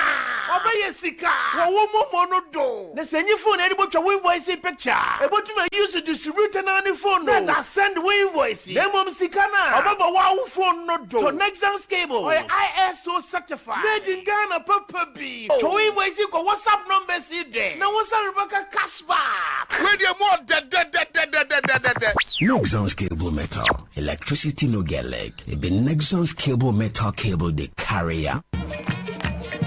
Ghana, are you ready? The biggest health walk is coming up again. It's the 9th edition of the Omni Basic Bank Health Walk, happening on Saturday, 4th October 2025 at the University of Ghana Sports Stadium, 5:30 a.m. sharp. Come looking sporty. Grab your sneakers, bring your crew, your friends, your family. Let's walk, let's vibe, let's jammer and keep fit together. Plus exhibition stands from our partners with massive discounts waiting just for you. Omni Basic Bank Health Walk. Better health starts here. Omni Basic Bank Health Walk. Energy, fitness, fun. Don't miss it or else Atasa. For more information, call us on 030-708-6000. Omni Basic Bank, not just another bank.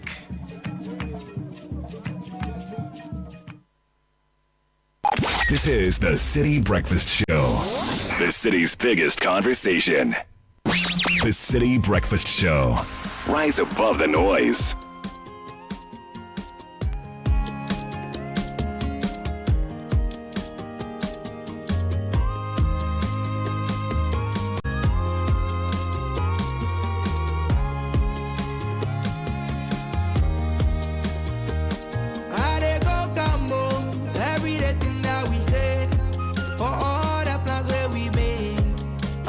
For sure he gon' make a way.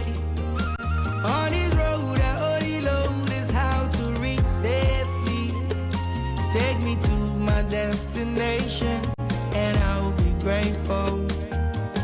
We go come, nothing go do we.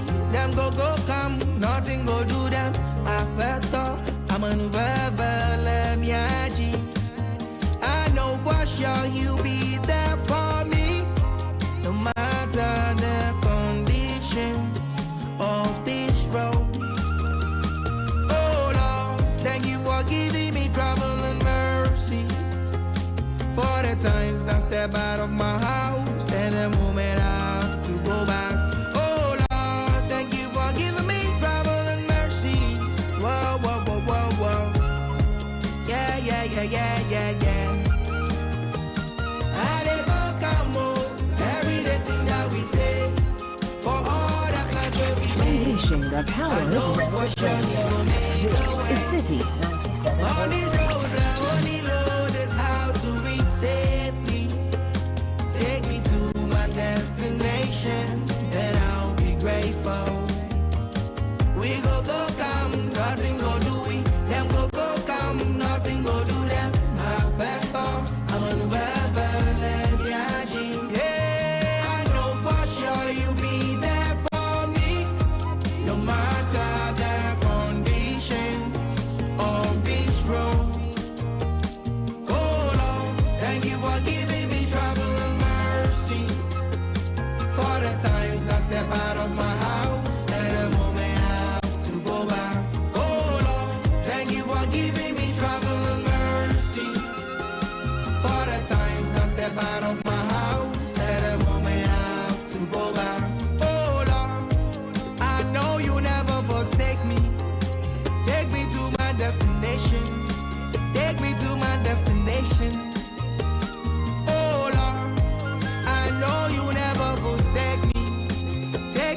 my destination. Take me to my destination. Yes, it's gonna take me there. Through that journey of obstacles. Whoa, whoa. Yeah. I know, yes, it's gonna take me there. Through that journey of obstacles. Jidu, he says, at the go come. At the go come. You know, when you go and come, it's one of the blessings we easily take for granted. Exactly. Yeah, but it's there's a lot to be grateful for when you are able to go and come back. I love you. Beautiful song. Very beautiful song. I mean, for all those people who are traveling, who are on a journey somewhere, who are praying for some success, who are taking a bold step today, meditate about this. You are going with the Lord and you come back with the Lord. Many people went and said, okay, I'll see you tomorrow. Mikwaba. Yes, Mikwaba. Yeah, Maba. Miyamaba. Manabu, Lebine, what do you call it? Bekene. Yeah. And, that's right. I mean, and then life happens. They don't get to come back. If you go and you return, you don't have to take it for granted. Yeah, you shouldn't take it for granted because it's so much glory, so much mercy. Yeah. God's protection all over you. So let's meditate about this, and I hope that it inspires you. And if you are on your way back, when you get back home, please pray. And carry something for that of you. And many of our friends, our listeners have gone and come, and the year has met them again. And they are counting their blessings, and they are putting their finger on that one thing, that providence, that grace that has kept them. And their loved ones are celebrating them, celebrating their lives. So we'll be bringing you those dedications on the show very shortly. Sky has a few. There's a special person to me, and a special person to says, the brand. Me too. I have some special people.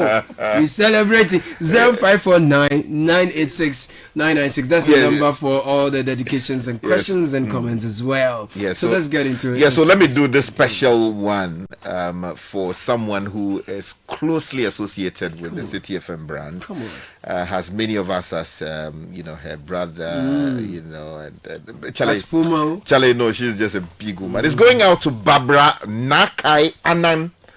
Barbara Nakai Anan, a beautiful soul who is always happy. Barbara. Tell her every time it's a happy hour for her.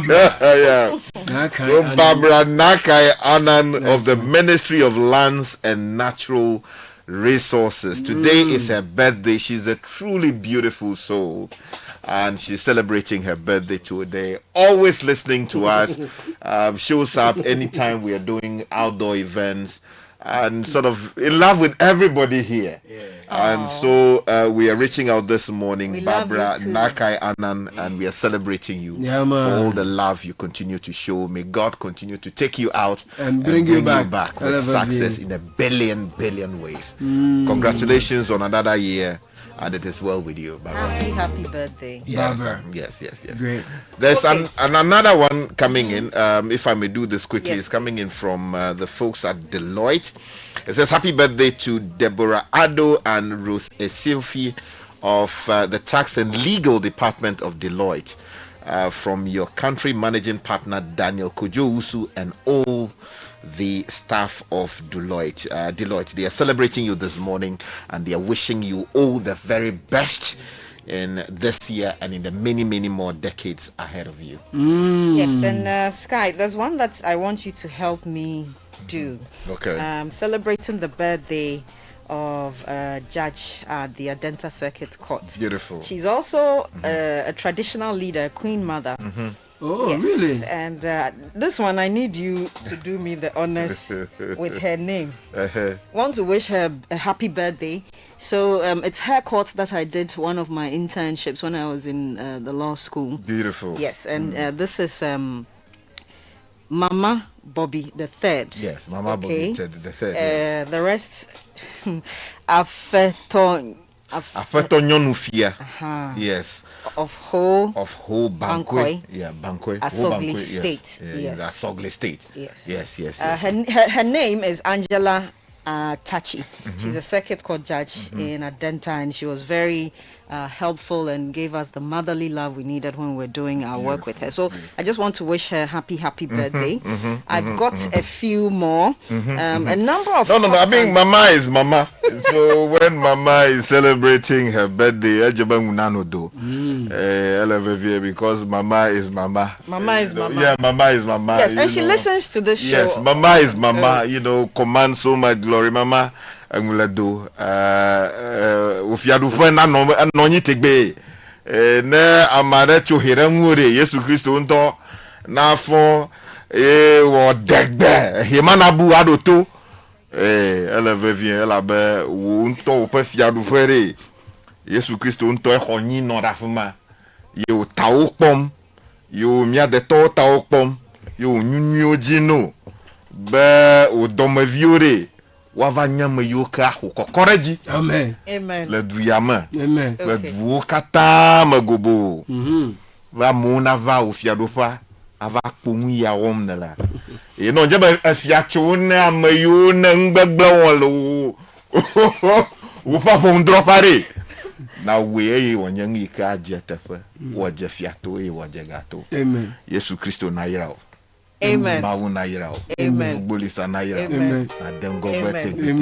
So Mama Bobby, also my lady is listening. My lady Angela Tachi is listening from Sky. I didn't understand, but Mama, I know you understand. But I get the sense it's a prayer for blessings. Yes. So I have a few. Yeah, please indulge me. As a past student of Holy Child School, I just have a few things I want to do this morning. Celebrate a few of my big sisters who are doing amazing stuff. So Hopsa is celebrating a newly appointed Justice of the Court of Appeal, Justice Enyonyam Adinyira of Hopsa 92. Enyonyam Adinyira of Hopsa 92. She was a purple printer and she was in St. Teresa's house. She's been appointed Court of Appeal judge. That was yesterday.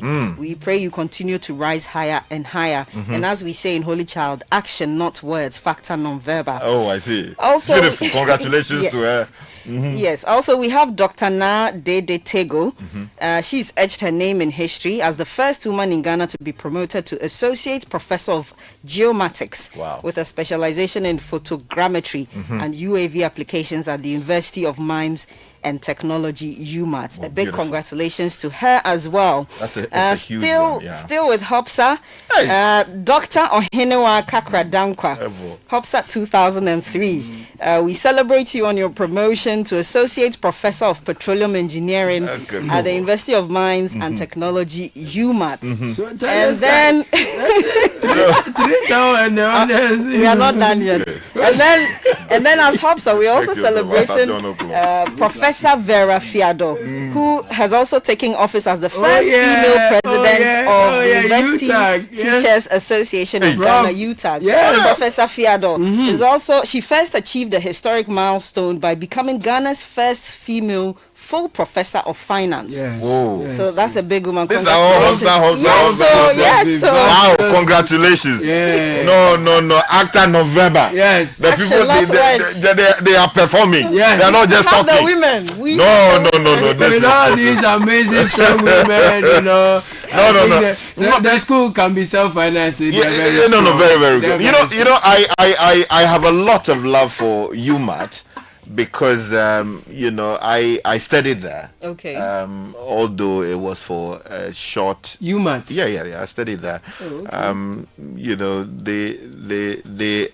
They have some of the finest brains that you can ever think of. And the professor you were talking about UAV. Yes. Those are basically unmanned aerial vehicles. The drones that you see, which we are using to transform many industries and all of that. And UMAT is providing some leading light. That's Dr. Nadede Tego. Exactly. They are teaching. They have some of the finest brains who are operating in that space. And they're helping train the next generation of people who understand the soil, the geography of the atmosphere, and many other things. And I think she's properly celebrated.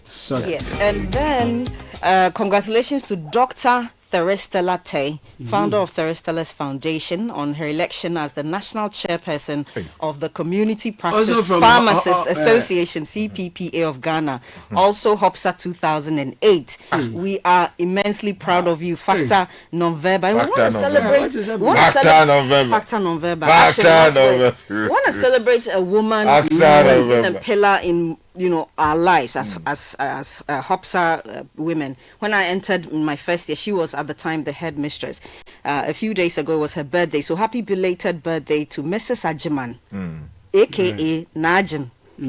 She's a former headmistress of Holy Child. Madam, you are truly an inspiration to our generation. May the Holy Child Jesus continue to be your guide, your strength, and all favor come to you. May his provision for you never run dry, and may your impact on us resonate with others. But have you guys gone to have some secret meeting to take over all these spaces that isn't the vice chancellor of the University of Ghana HOPSA as well? Yes, he is actually. Professor Nanaba Apia Amfo. It looks like we are looking away from the only children are taking over the nation. It looks like we are. Know that. Oh wow! Oh, that's beautiful. That's a big sister. Yeah, I mean, so much is happening in women empowerment. Yeah.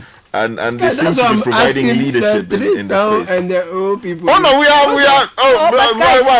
Why? I'm sitting here. You are sitting there. I'm telling me, it's true. Oh, but I'm not going to the count of the you understand that? Very distinguished three-town, former student professors, doctors, lawyers. At this rate, my daughter will attend Holy Child. My mother, who is an Archbishop Potter's girl, will not be happy with me at all. Yes, and the girl is 10 years old today. It's her 10th birthday. Licia Lorena Ajele Mohino of Cornerstone International Academy. We pray that the good Lord, will continue to mold her and preserve her destiny from her brother Ryan, sister Kidlin, her mom Mami C, and dad Soa. Okay, so Kakwa, you've made the girls, choice. Yeah, so they should advance. The father has already made a choice. They should advance admission to her. Streets. Let's do this one quickly before just one more. Okay. So before Abeku, send me a memo and all that. Ghana, are you ready to win? First Bank Ghana says it's time to use and win. Here's how it works. From September 1 to 30th November, use the First mobile app or *894# for your everyday transactions. Stand a chance of winning a cool 500 Ghana Cedi cash every single week. You heard right, every single week First Bank Ghana is rewarding smart banking. The more you use the First mobile app or *894#, the better your chances of winning. Use the same process to initiate an account opening process if you are not a member of us yet. Dial *894#. Download First mobile app to initiate the process. 0596 921 921. First Bank, you first. Cowbell has always had you in mind, and today we bring you great news. Cowbell is offering you creamy goodness in 2 creamy variants: Cowbell Premium, Cowbell Vita Rich. Premium is rich in essential vitamins and minerals and packs a high protein boost of 23.6%. Perfect creamy companion for your porridge, cereal, or beverage. Available in 23 grams at 4 Ghana Cedis, 360 gram sachet at 60 Ghana Cedis, 400 gram tin at 85 Ghana Cedi. Nutrition never tasted this good. Now meet Cowbell Vita Rich, fortified with vitamins A, B9, C, D, E, and K. It delivers creamy goodness and great value, whether in the handy 14 gram or 23 gram sachet at 2 Ghana Cedi, 3 Ghana Cedi 50 pesos respectively, or 360 gram big sachet or 400 gram tin at 50 Ghana Cedis and 75 Cedis respectively. Nourishment made affordable. There is a Cowbell for you. Cowbell, our creamy goodness. Yes, and Caleb, kickstart your day with the irresistible chocolatey goodness of Twisco, enriched with NF4, a combination of energy-boosting minerals and vitamins, including B, C, and D, and also iron and many more. At just 2 Ghana cedis, you can treat yourself and your little ones to a rich, delightful, chocolatey taste of Twisco and power that dream. Simply mix with water, add milk, stir and enjoy. The kids can't get enough of it. So why wait? Head to your nearest store and grab your Twisco 20-gram sachet, 400-gram sachet, or 400-gram tin today. Twisco, power your dream. You've been planning and waiting for the right time to make your move. Well, Stanbic Bank's rates have dropped, and this is the time. Take those bold steps to fund your dreams with a Stanbic personal loan, vehicle loan, consumer finance, solar loan, home loan, or credit card. Be unstoppable with Stanbic Bank. Visit stanbicbank.com.gh to get started. Stanbic Bank. Now, if you're a customer of Enterprise, that's great. If not, then you're missing out on Enterprise Advantage Points, a loyalty program that rewards you for staying covered a smart way. With Enterprise Advantage Points, customers can rack up points and score awesome rewards just by making purchases, renewing policies, and more, all through their self-service portal or the Enterprise Advantage Point. So log in your account, access Advantage Points, and start earning points, rewards like airtime, Momo, and more. Visit myenterprisegroup.net.gh or download the Enterprise Advantage app to get started. Join the Enterprise family now and purchase a policy today to enjoy this exclusive offer, Enterprise Advantage Points, because nothing you do should be pointless. Enterprise is certainly your advantage. I'm learning also that the Ghana Institute of Engineers is having a woman take over as the executive director. So engineer Dr. Anyona Kpakpana is taking over as the new executive director of the Ghana Institute of Engineers. So the future is feminine. The women are winning everywhere. Congrats. Sky, today happens to be the birthday of the Butterfly Movement chief executive. The butterfly, which of them? The yellow butterfly. The national butterfly. The proper yellow butterfly. Is that Afrofronto? Afrofronto, yes. Oh, you mean Alan Cash? The chief himself. Oh, the jump for the boys. Oh, Alan Cash. Jump for the Alan Cash. He's a big man. Oh, he's a big man. Honorable Alan Kojo Chamati. Yes. Happy birthday to you, sir. Former Minister for Trade. Yes. And Presidential Special Initiative. Yes. It's coming from your special aid, Dr. Nanayao Educhu. The special aid's name is very interesting. Oh, okay. Yes, Dr. Nanayao Educhu. Yes, Nanayao will negate all other matters. Okay, so here's one more from me. Belated happy birthday to a thought leader, or author and business executive, Madame Lucy Quist. Your remarkable journey from being the first Ghanaian woman CEO of a multinational telecom company to leading at Morgan Stanley continues to inspire us all. Wishing you another year of impact, leadership, and fulfillment. But Madame Lucy is not a Hobson. She went to Wesley Girls. Yes, those are our other sisters.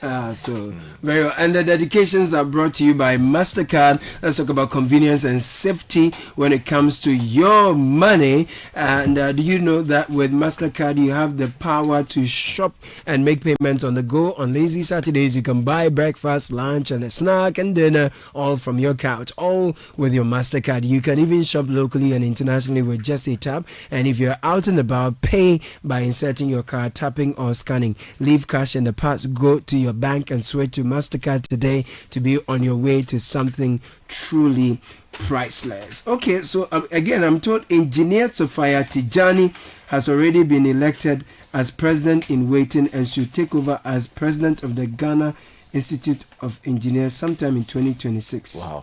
Okay, I'm confused. Is this different from the one I read earlier? Engineers. This is engineers, so this is for.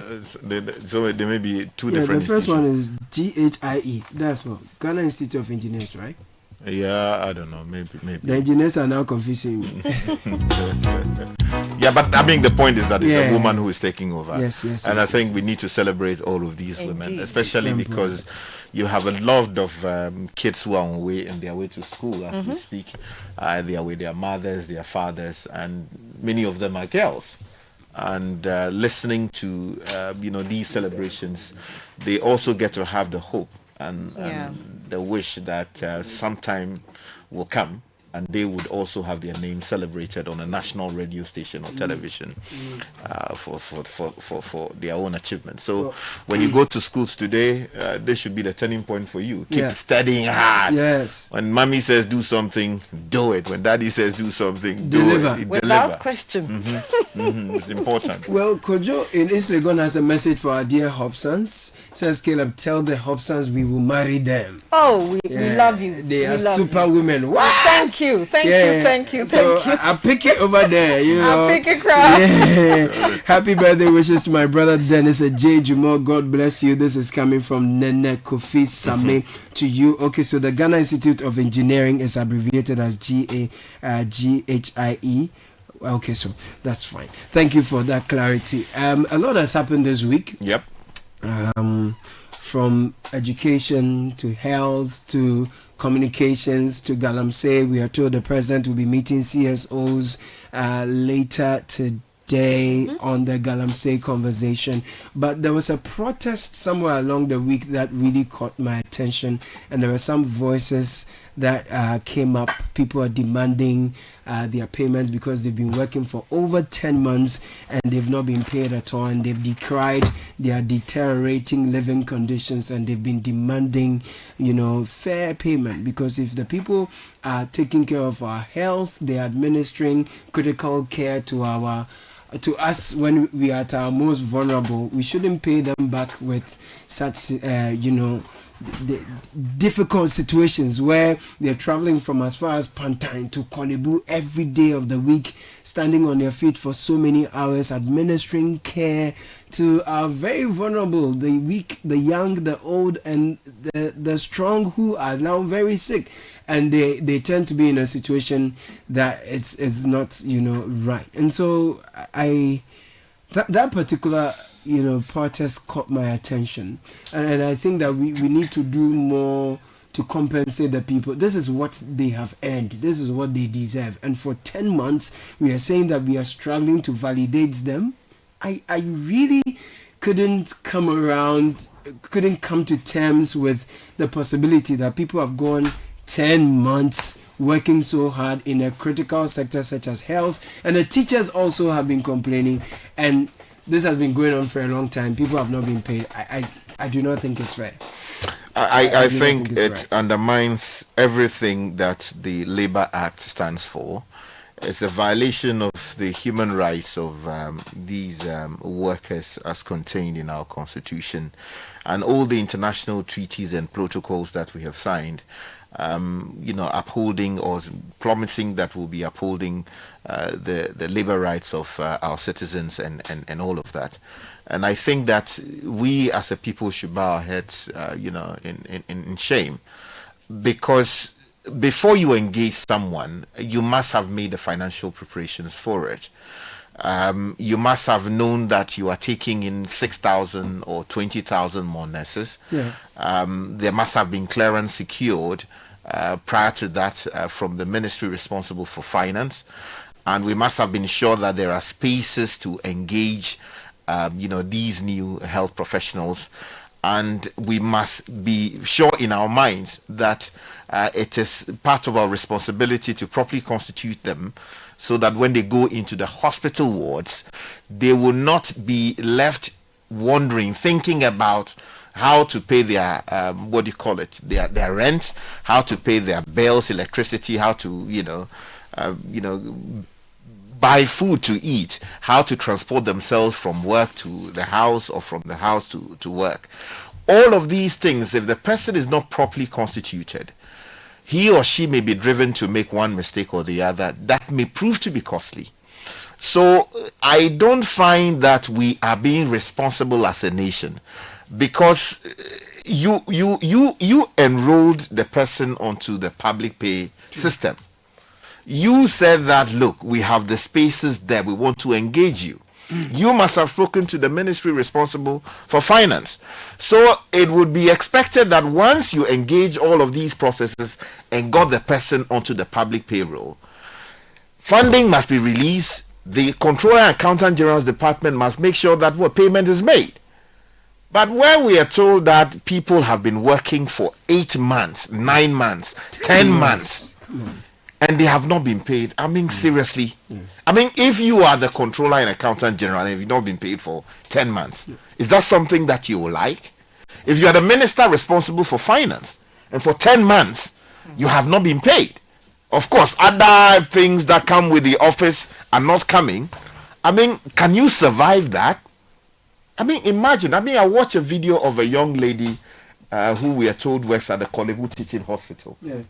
She was in white yesterday. Yeah. Fair young lady talking passionately about the sheer stress and frustration that she is having to endure merely because she's working for the Republic and she's not being paid for the past 10 months. Can't pay her rent. Uses something in the region of 45 Ghana cedis to get to work. Okay. Her landlord is breathing down her neck. The landlord is coming for her. I mean, this is a young girl coming out of, a health training institution, employed at Kolebu, comes to work from Pantang every single day that she's on duty. Please play the voice. So let's listen to this nurse. On the government to pay us. We've been working for 10 good months, no salary. Personally, my rent expired in 15th August. I've not been able to pay. My landlord is always asking, when are you paying? I'll be like, they'll pay us, please give me time. I stay at Pantang. I wake up Kolebu. I take transportation, 42 cities to work every day. How do they expect me to get that money to come to work? You go to work, doctors will write. Check patients' vitals, 15 minutes, 30 minutes. Do RBS, 5 minutes, 10 minutes. You bath patients, you tend patients every 4 hours. I'm doing all this just for the minister to tell me that he appreciates the work that I'm doing. Appreciation, babe. I don't understand. Which form of appreciation? How can somebody work and you tell the person I appreciate you for 10 good months? I can't stand it. I'm owing rent. What should I do to be able to pay my rent? I don't understand. They should pay us. Enough is enough. I'm tired. That is enough. Enough is enough. My rent are so 15. What the crowd? I don't know. You can't even ask somebody for money. The moment you test somebody, the person will be like, "You are coming for money," and the person will be giving you excuses. When we started work, it was actually a total number of 13,500 that were recruited out of the 15,200 financial clearances. And it was in April 2025 that some of our colleagues started receiving their salaries. And as we speak now, a little over 6,500 have been paid, but the remaining, who are close to 7,000, are yet to receive a salary over 10 months now. We have made series of follow-ups to our employer, the Ministry of Health. Initially, the Ministry of Health communicated to us that the financial clearance that was used to pay some of our colleagues, ours has expired, which was new to us.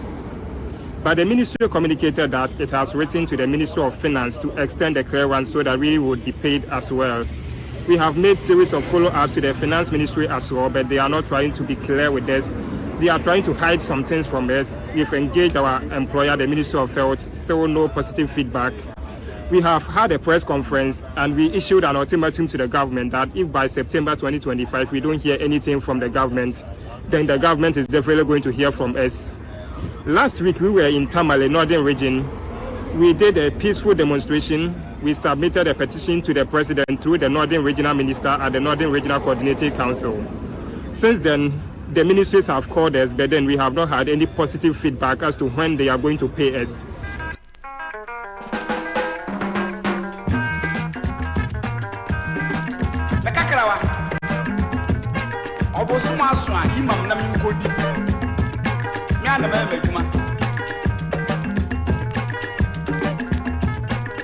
Wama mezanga mekakirawa, wama mezanga mekakirawa. Wama mezanga mekakirawa, wama mezanga. Abusuma biya mekakirawa, ebe meji mekakirawa. Ofiye uradi ekura me hamiyo. 26.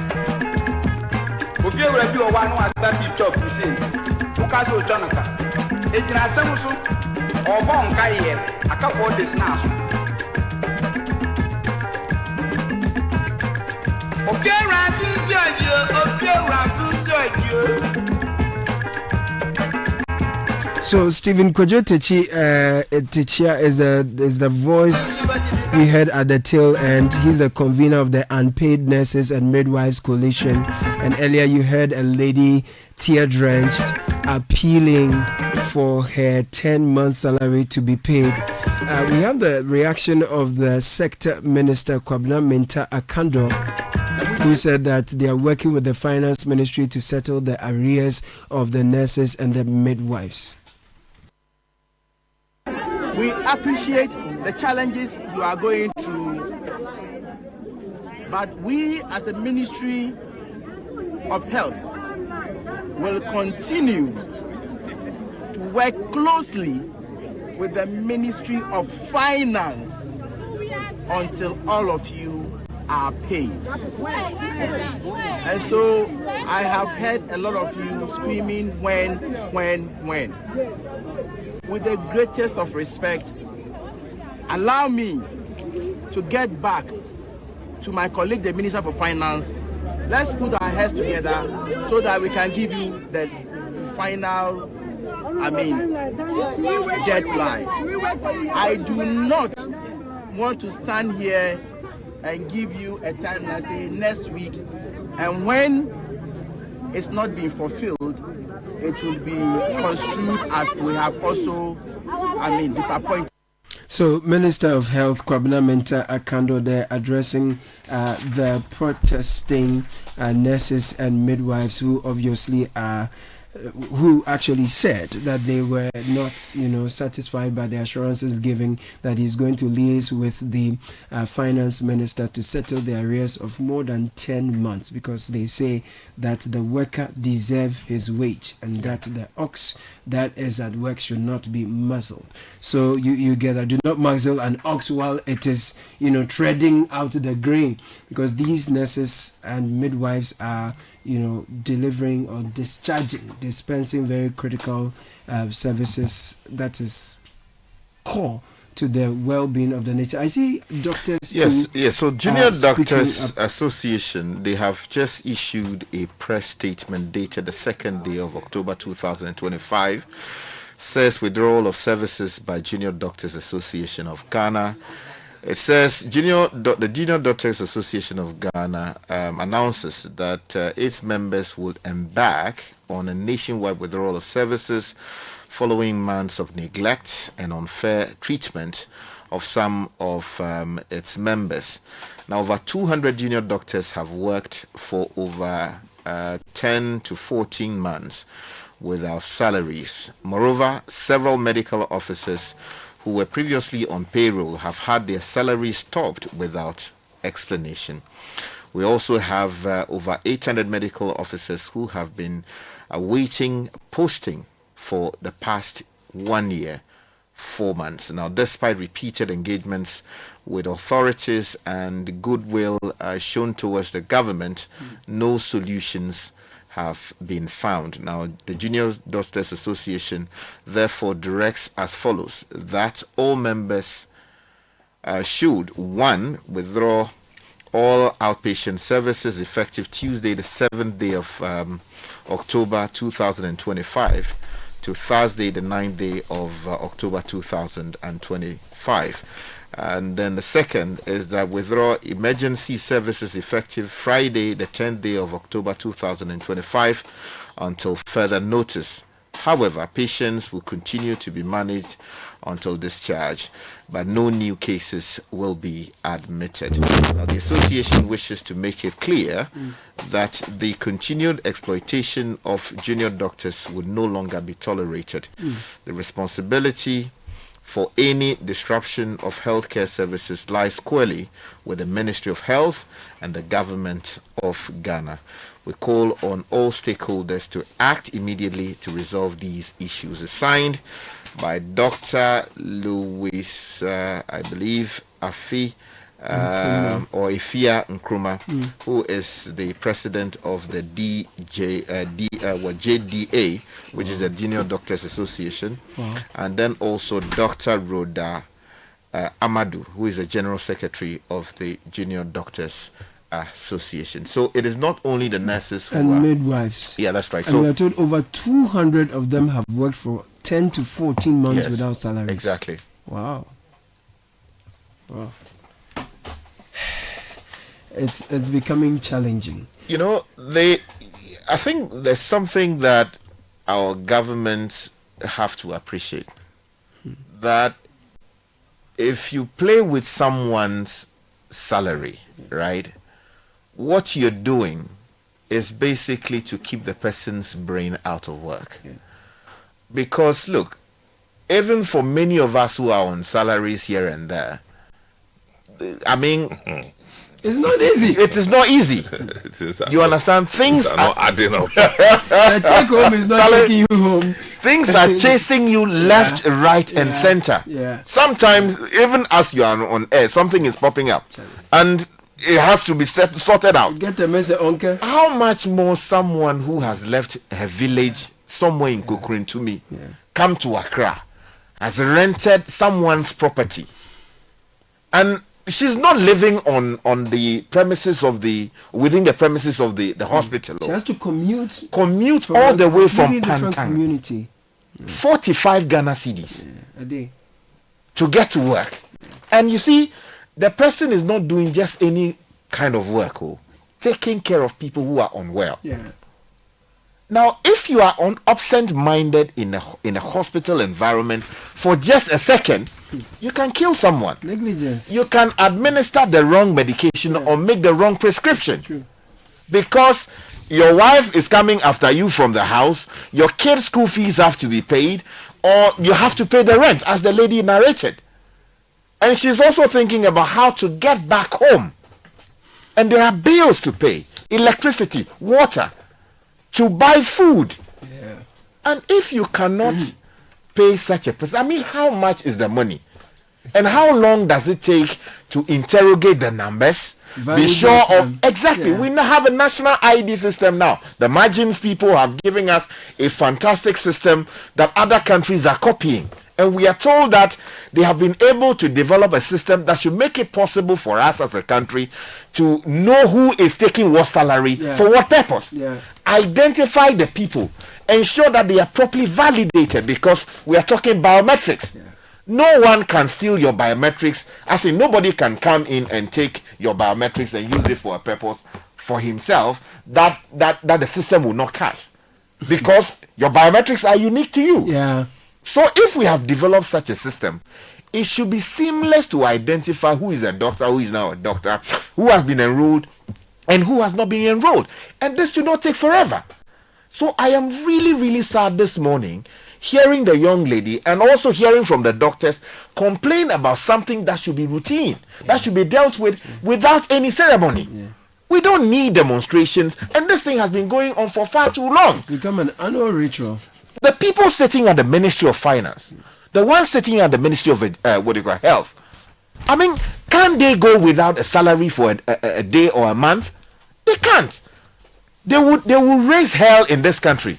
So people getting out of the universities, the health training institutions, who, some of them, look, their parents went to borrow money, right? The community came together in some cases to pay for their education, expecting that when they graduate, the pressure will ease. There are others that follow them. They are back in the universities. They are back in school. Their parents are turning their attention to those ones too. Now that you have become a doctor, now that you have become a nurse, you are still asking your father or your mother to continue. People get tired. And look at the funniest part is we struggle to pay salaries of these young ones. Mm-hmm. And we find it easier to add ghost names and pay people to the payroll to people who are dead. Mm-hmm. We find it easier to pay them. Yeah. But the people who are alive, we can't pay them. What kind of country are we running? Yeah. That's what I was going to ask you, because it's like we have a system.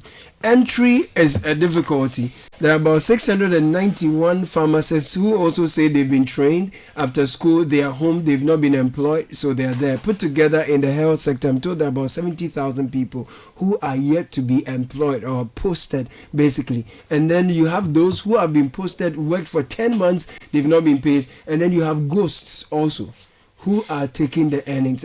Is there a challenge we have with the system we've put in place that we are not able to detect some of these things, have a smooth onboarding and then off-taking? So for those who are out of the system, we quickly take them out of the system. Because don't forget, we've had a huge exodus of our trained professionals who leave this country for better prospects out there. And for many, they really want to stay here, work their, toil and serve the nation, and then just earn decent living. They are not asking for privileges. Look, we are media people.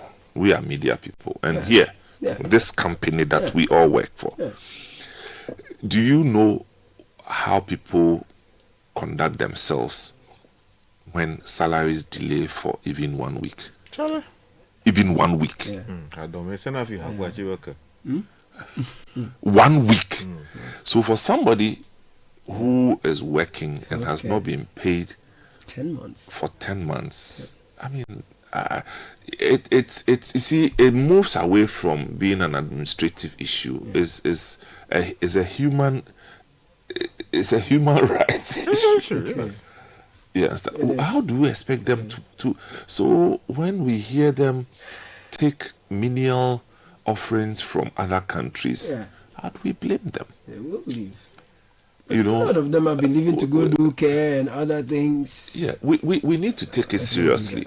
We need to take it more seriously than this. And, allowing them to be on the streets before we pretend that we are dealing with the issue, at times is draining. It's just draining. Because, look, some of them are mothers, some of them are fathers. And how do you brand yourself as an employed person, health service worker or health delivery, whatever, nurse, pharmacist, and yet you wake up in the morning, you go to work, and yet nothing comes into the kitty? I think it's something that we need to take it more seriously. It's tough. Not only are the nurses and midwives complaining, they talked about 10 months salary delay. If you go to the teacher's side, they say theirs has delayed for 13 months. I'm sure when they meet, they will complain. I think what we are doing as a country is that we are making these things look normal. And then they will tell you that, that's how the system works. The system, it takes time. I mean, which system, properly so called, and I'm talking about equipment that we pay so much money for, and it can only churn out the outcomes that we are expecting after 10 months, and you expect people to work and deliver. No, someone must take charge and actually ensure that these things are dealt with as soon as possible. I heard the Deputy Finance Minister, in trying to assure the teachers, tell them that their 13-month salary arrears will be included in the 2026 budget presentation. And I wonder, how does this work? I mean, their salaries have delayed. You have an arrears of 10 months. You've prepared a budget somewhere much. So is there any gap? Is there a reason why we have to wait to 2026 before we can capture their concerns in a budget? Can we engineer some financial something and sort these young people out? There is always some money set aside for, to deal with contingencies like this, if we can even call it that. I mean, we always find money to go and pay at this funeral, chief of staff, office, the presidency. They are giving this money to support this person, that person. That. I mean, we find money for all kinds of things. These are people who are handling lives. So I don't even expect the kind of perfunctory commentary we are hearing from officialdom. We should expect that they will treat this matter with urgency, because we are talking about this thing within a week, where our Public Accounts Committee heard stories of, in some cases, people who have died for 26 months. The system ought to know. In some cases, some of the people went there to attend their funeral, ate their funeral food. Most likely, jollof with smoke inside, with dawa, and came back home and still decided that those people deserve to be paid. Pure criminality. You can't be a country that is allowing that to pass. At the moment that proceeding ended, you would have expected that there will be prosecutorial action. You understand? You can't be hearing that in the same week as workers have worked for 10, 14 months and they have not been paid. No, that is completely unacceptable. Certainly not acceptable. They will add it to the budget. We call on the Chief of Staff's office to intervene in this matter. There has got to be a directive issued, a timeline given as to how this matter should be treated with this part. Because things are hard. People are starving. People are struggling.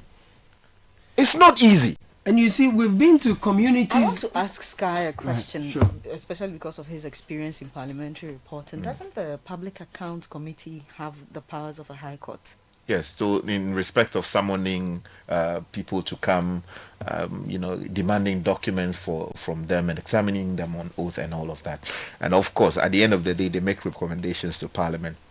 And the House would have to either reject their recommendations or approve of the same. Sometimes they include, call on the Attorney General's Department to prosecute in appropriate cases. So in this case, that would be appropriate. Yeah, so we'd expect. I think the chairperson is showing some leadership, although I have difficulty with what appears to be institutional misalignment, because she was the former of state responsible for finance, right? And the government changes, and some of these things happened under the tenure of Nana Addo Dankwa Akufo-Addo. If you look at it, it would seem that there's some conflict. I would have expected, someone else to handle that portfolio, but she's doing a fantastic job. But these ethical issues would naturally arise because of what the universal principles are. Well, I want to bring you the voices of some of the teachers too who poured out onto the streets in protest, demanding that their 30-month salaries are paid. Some of your messages are in as well. I will just bring you some of the messages quickly before I bring you that voice. So let's start from here. I think the salaries and allowances of all the sector heads, Health Minister, his HR team, directors at the Ghana Health Service and Ministry of Health, etc., who are responsible for the onboarding process of these nurses, should be withheld until this issue of non-payment of salaries for 10 months is resolved. You didn't add your name. Good morning. We pay huge bonuses to footballers, yet those providing essential services like doctors, nurses, and our teachers are not paid. How many countries pay these bonuses for players representing their country? We should stop tournament bonuses and rather sign an agreement with players that if they win a trophy, we pay. Eko has issues. No, he's really had issues with the bonuses that players get. Good morning, Caleb. To add to Sky's comment, after all this, you sometimes have to bribe people at the Controller Accountant General's Department to process your salaries and make sure they are paid. Something you have worked and earned. I am a doctor and I know what I'm saying. Teresa sent that from Kolibu. That's sad. That must be dealt with. Richard and Caleb, they are paying dead people and neglecting the living. Are we okay? Are we okay? Nana is asking a question. We are paying dead people, neglecting the living. Richard, the biometric system in salary is working, but still there are big loopholes in the system. You didn't add your name. Yeah, from Berlin sends this comment and says there are there's too much chaos that has been normalized in Ghana. Chaos. There's chaos. There's too much chaos. It's for emphasis. Okay. It's now, children are learning, so it's now become normal not to receive your salary for 12 months if you're a nurse or a teacher in Ghana. People look at these things and they rather do cleaning for 1,900 euros a month than dress up to a job in Ghana and not get paid for a year. Yeah, I'll send that from Berlin. Yeah, thank you. Stephen from Vanessa says the word is disrespect. To not pay someone for 10 months, it's utter disrespect. If you think the person isn't giving you the value needed to pay them, fire them. But to keep them working and not pay for good 10 months, that's wickedness and disrespectful. Good morning, CDFM. A friend who works with the Nursing and Midwifery Commission told me just last week about the rot at the Ghana Health Service. Over thousands of nurses have traveled out of the country, but ghost accounts have been created for them, and the corrupt officials Okay, you say are responsible for that. There's a message here that says that I'm an HR in the public sector for about 6 years. I've been an HR in the public sector for about 6 years, and I can tell you that employing people in the public sector goes through a lot of steps. Before Ministry of Finance pays salaries, they give financial clearance to a state-owned company before new people are employed. So this is how it goes. The Ministry of Health will request through a letter or memo that it wants to employ, say, 200 nurses in January. Ministry of Finance will then reply and either approve or not allow.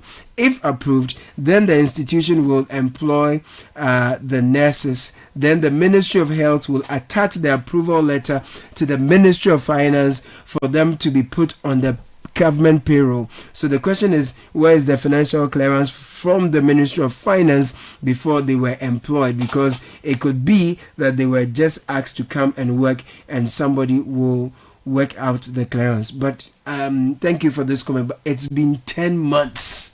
How many years do you need to get financial clearance for people you have employed when clearly you have planned for them, you've requested for their letters, they've approved, they've gone through all the process. After 10 months, there must be, I think this is a part of the public sector that also needs some serious reset. And someone must be responsible for coordinating the data, onboarding, and payment of same, so we don't have people in compromising situation. People who are in critical sectors of the economy. What makes it troubling is that the government has a responsibility to enforce our laws, right? Yeah. Enforcement of laws would require you, the person seeking to enforce the laws, to act in a responsible way, first of all, so that people will hold your examples out and say, oh, the government is doing its part. So those in the private sector, they must follow, due process as well. If the government is not paying people on time, if after 10 months, people have worked for 10 months, in some cases years, and they have not been paid.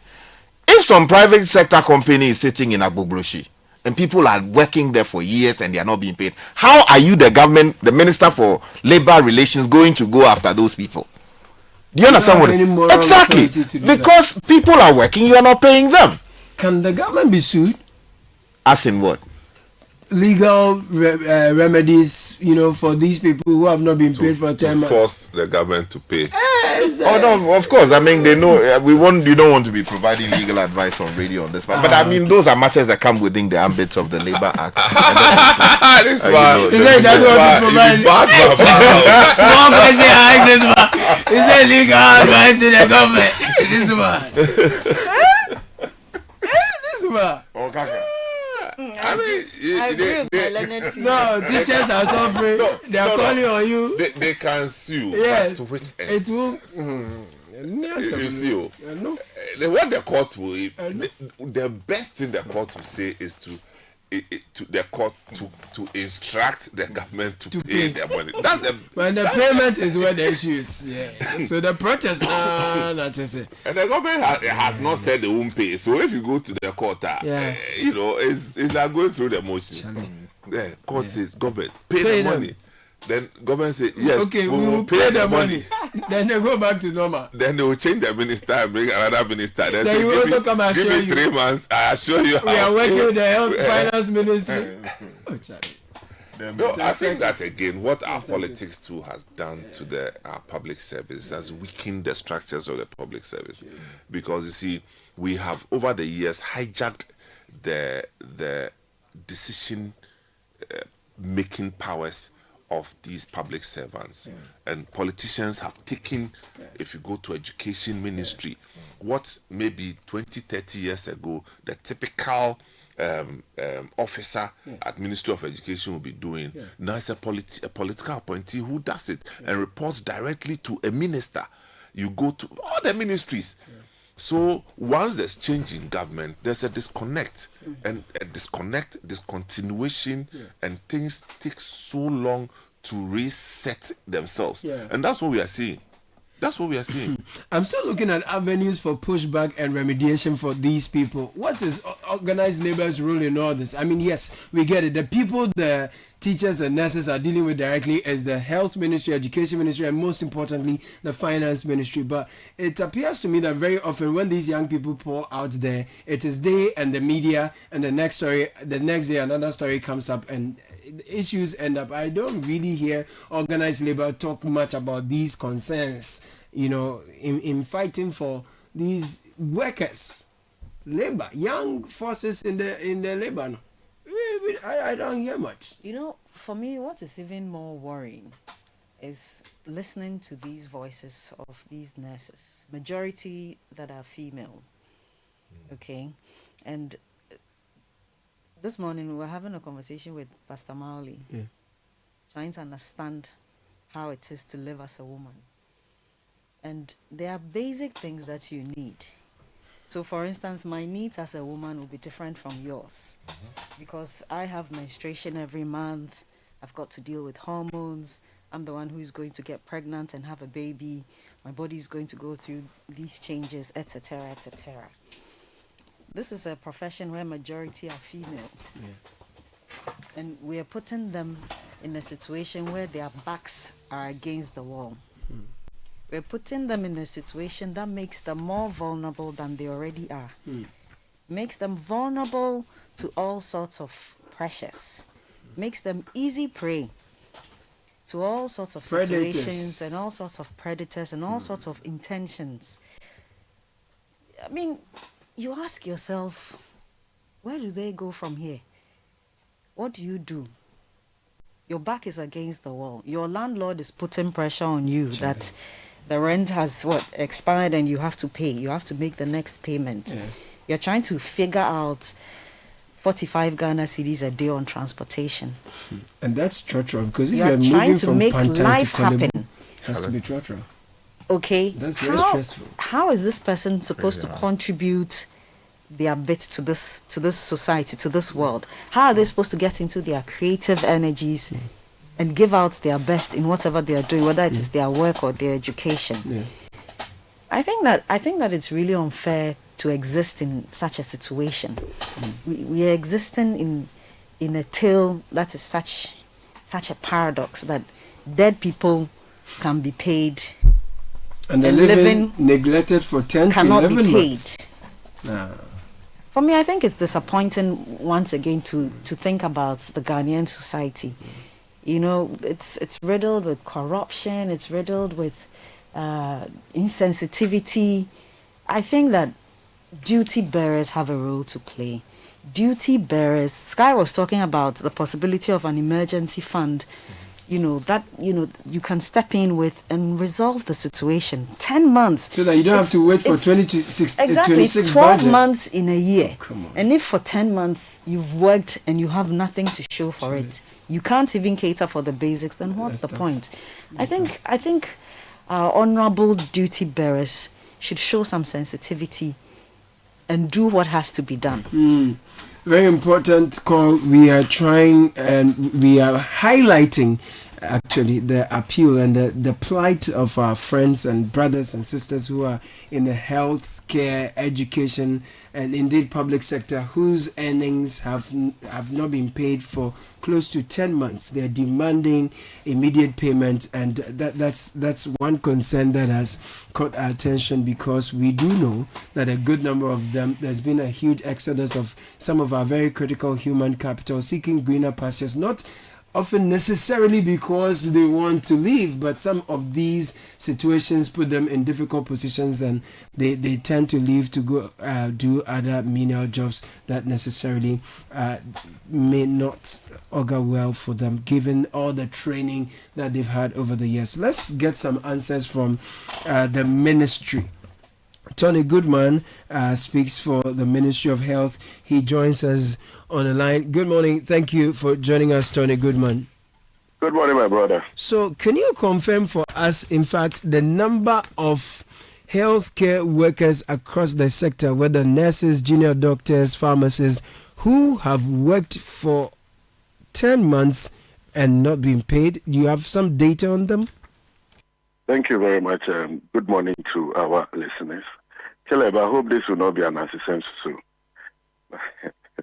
But let me say that we have inherited a lot of health workers who were not paid. You remember when a new administration took over, the directive was that some workers should be asked to go home because they were put on the payroll late.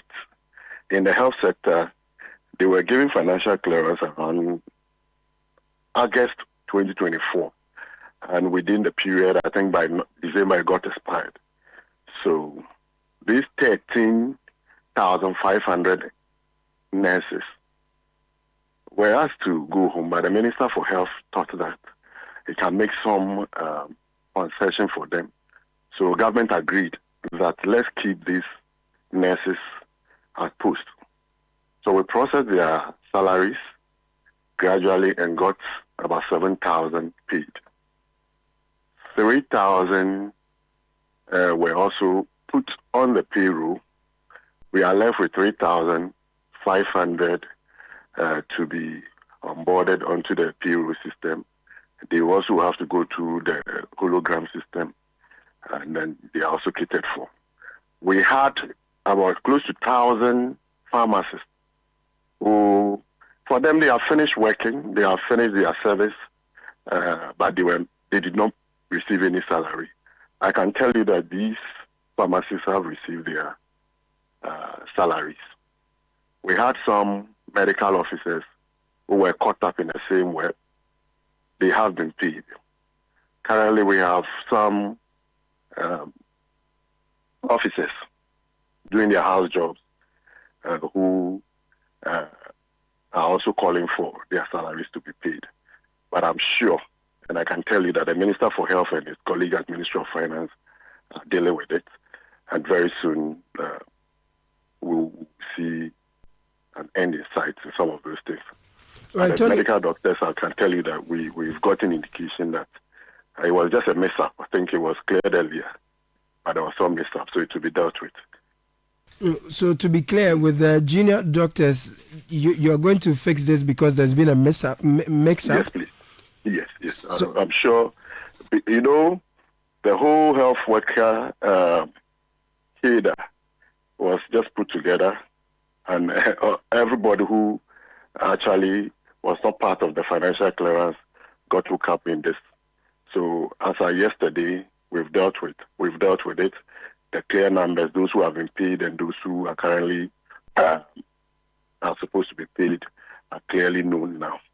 So, to be clear, what's the outstanding number of healthcare workers who are owed?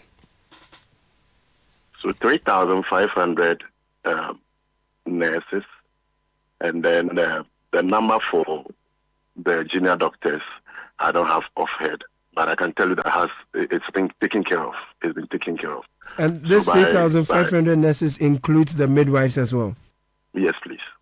So, really, when are they going to be paid? We heard the minister say that he's working with the finance minister to get clearance and all. If they've been working for 10 months, help us understand the clearance process. How long should or does clearance process take such that people can be working for 10 months without pay?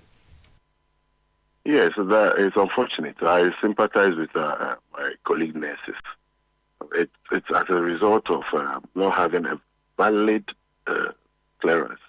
You know, you plan and then put the person on the payroll, but because of the situation they find themselves in, during the transition, they didn't have clearance, and then we had to now do a new clearance for them. So I think that is where it's not a normal clearance because of the transition, the rush in making sure that those who were home, because they've been in home for about 5 years, rushing them to be put on. We have another close to 70,000 also at home because we've not been recruiting for that 5 years. It got a bit murky. But I can tell you that the minister's assured is going to work with a colleague and then this matter will be resolved. Well, Goodman, this is not entirely a new problem. It seems recurrent every other year. And I'm sure as this government has pledged to reset the nation, it is in the consciousness of the minister to find a permanent solution to this recurring problem where we have a backlog of, trained recent graduates who are not employed, and those who are employed too. We have backlog of arrears and payments and all of that. When you speak to the minister, what is his mindset towards finding an effective solution to this permanently? So the minister's resolve to this whole matter is that until financial clearance is given, people are put on the payroll, don't post them. Let's get the financial clearance. Let's work in getting all the stuff we want.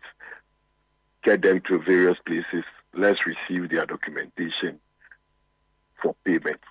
In the past, what we do is that we know the number of nurses who have completed. We know the number of doctors who have completed. So it's automatic. Immediately you are completed, we receive your data for your regulator. We just process you, hoping the Ministry of Finance will send us your financial clearance for us to process. So we do that, and then it gets to finance and say, we have not prepared for you. You've not informed us that you are going to recruit this number of, even though it's in your budget, you need to get us informed for us to prepare for you before you onboard them. You have not done that, so it will take time for you to receive your financial clearance. So the minister is saying that let's stop all these traditional things. Make sure that you get financial clearance for whoever you want to employ before you continue. And I believe that is also going to be another issue, because until financial clearance, we are no more going to recruit. Right. We are not going to put people Tony, on the payroll. thank you. The final question would be, can you confirm if the ministry has received financial clearance for these brothers and sisters who poured out in protest? Have you received financial clearance from the finance ministry to for pay the them? 3,000 out of the 3,500. So it's a yes. Out of 13,000, you have financial clearance for 3,500. No, we don't have. We have requested for financial clearance for them. We've gotten 7,000. We've put them on the payroll. They have received their salary. We are waiting for the rest. 3,000 hologram, 3,500 financial clearance. So that's what the ministry is waiting for now. Okay, thank you. We'll keep an eye on this and we'll stay in touch. Hopefully, this gets resolved as quickly as possible. Tony Goodman speaks for the Ministry of Health. So, a lot of issues with this particular one, and there's some in the education side as well. But I have a few announcements for your attention. Please lend me your attention. Let me take care of this one. Have you ever imagined owning your dream house and paying within 5 years with absolutely no interest? And on top of that, you drive home in your very own electric car with over 3,000 kilometer range. It's not just a dream, it's the magic of Afro-Arab Properties. We are best known for building the most affordable, accessible, and quality homes in Ghana. And we are rewarding our clients with amazing extras from 1, 2, 3 to 4 bedroom homes. Afro-Arab Properties has you covered at prime locations including Manette, Spentex, East Legon Hills, Santor, Ashadeboche, Tama Community 25, Old Ningo, Amasaman, Apollonia, Manjo, and more. So don't miss this big opportunity to own your home today. Call 0551 753 231. Visit www.afroarabproperties.com. And this October, Northern Ghana takes center stage. Get ready for the Northern Business Fair 2025, the ultimate one-stop shop for everything made in Ghana in the Savannah, Northeast, Upper East, and Upper West regions. From hand-woven smokes and intricate crafts to modern manufacturing, innovative packaging of made in Ghana products. Thriving homegrown businesses. It's a vibrant celebration of talent, innovation, and authenticity. Brought to you by Channel 1 TV and Citi FM. This is the biggest trade fair showcasing Ghanaian SMEs, startups, research bodies, and indigenous brands making waves across the nation. And the date is Saturday 25th and Sunday 26th October 2025. Tamale Sports Stadium is the venue, 9 a.m. to 6 p.m. daily. 0205-973-973 is the number to call to book space if you want to exhibit. Don't just hear about it, see it, experience it, and live it. The Northern Business Fair, your market, your connections, your growth. Northern Business Fair 2025, powered by Channel 1 TV and Citi FM. Yes, and Young Vita infant cereal with milk is making feeding time for babies 6 months and above easy. With 3 delicious flavors, rice, wheat, and maize and wheat, baby gets a variety of cereals. Young Vita infant cereal is enriched with Nutri-V, which contains 16 essential vitamins and minerals, including zinc, iron, and calcium. We recommend you only add previously boiled water, stir, and experience the joy of feeding baby. Yes, that's right. Young Vita is offering you value for money. Young Vita, good nutrition for a strong start. This advert is FDA approved. And are you looking for a burst of flavor in every sip? Well, discover the refreshing taste of Piva beverages. Enjoy the classic Piva cola flavor, perfect fit anytime. How about a fruity adventure?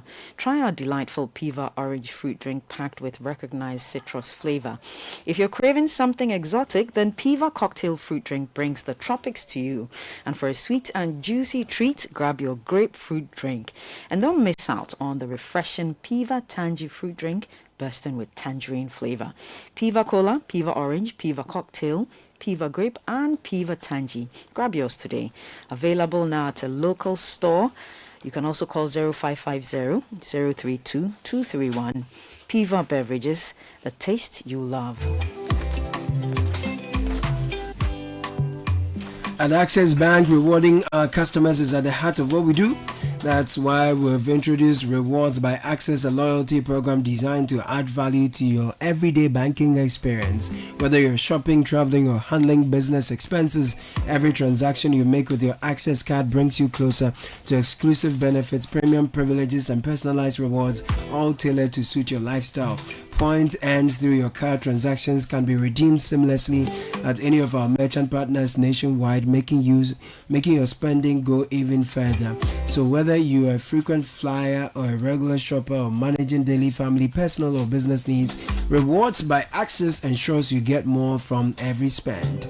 Use your Access card today and enjoy a rewarding banking experience only with Access Bank.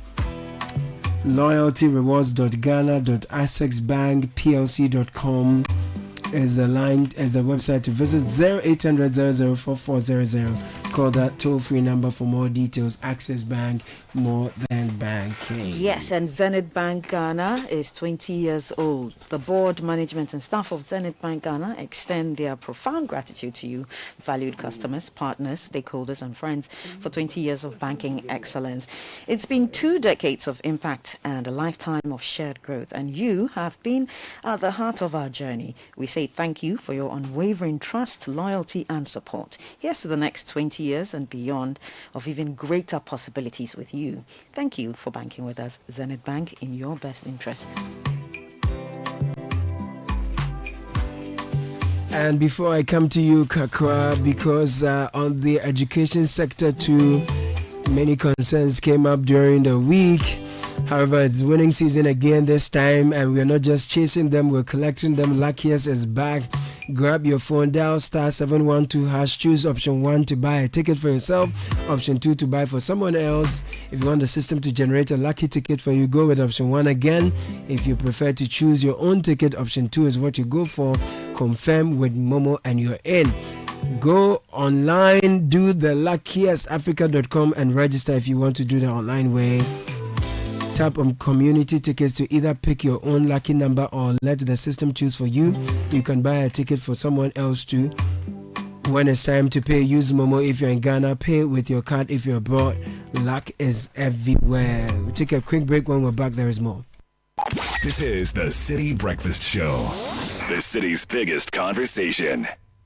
Champions are made in the grind, in the quiet, in the storms that test their roots. But once a year, the champions gather, not to compete, but to ignite, to refuel, to rise higher. The arena is charged and the heavens move. Now, the wait is over. Happening this October 16th to 19th, when Champions Gather comes off at the KICC Dominion Center off the Spintex Road, Accra. Thursday and Friday at 6:30 p.m. Saturday at 10 a.m.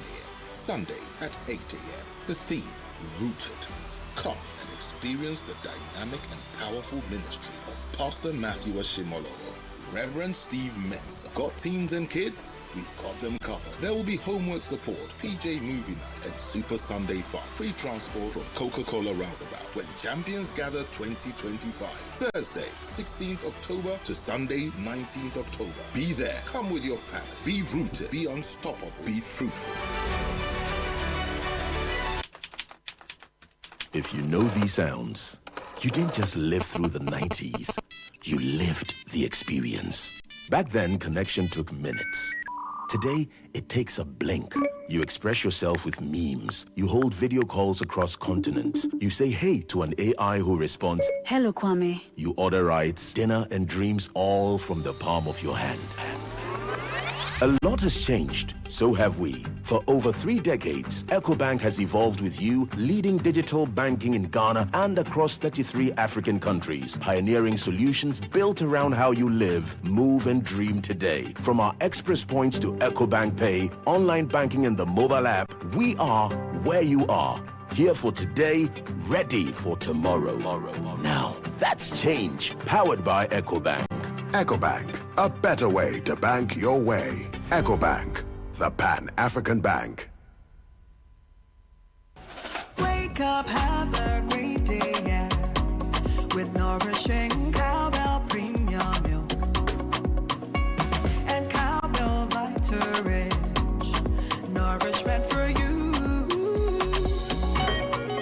There's a cowbell milk for you, for you, for you.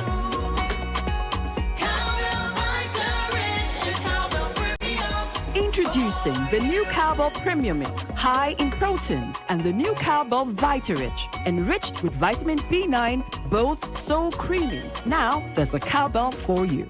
Cowbell, a creamy goodness. This advert is FDA approved. Have you imagined buying a house on an interest-free plan and getting a car for free? Well, Afro Arab Properties, best known for building the most affordable quality homes, has hit another milestone of rewards. Are you looking for your dream home today? Afro Arab Properties will definitely show the way. These homes are in 1, 2, 3, and 4-bedroom options located at Manet Spintex, East Legon Hills, Santor, Ashaliboche, Tema Community 25, Old Ningo, Amasaman, Apollonia, and more. Even better, you have a 5-year payment plan without interest. And the big one, purchase a home from some Afro Arab Properties projects and get an electric car for free. Yes, an electric car that can go 300 kilometers on a full charge. So don't miss this big offer from Afro Arab Properties. Just call 055-175-3231 or 0244-109-133. Terms and conditions apply. Afro Arab Properties. At Afro Arab, everyone can buy a house. Protect yourself from germs and bacteria with confidence. Cleanse hand soap effectively kills 99.9% of germs with every use. Perfect for all your hand washing moments throughout the day. Available in a variety of variants and delightful flavors. Choose Cleanse for yourself, your family, and friends. Make Cleanse your daily essential. The GC brand. It's all about you. This advert is FDA approved. This is the City Breakfast Show, the city's biggest conversation.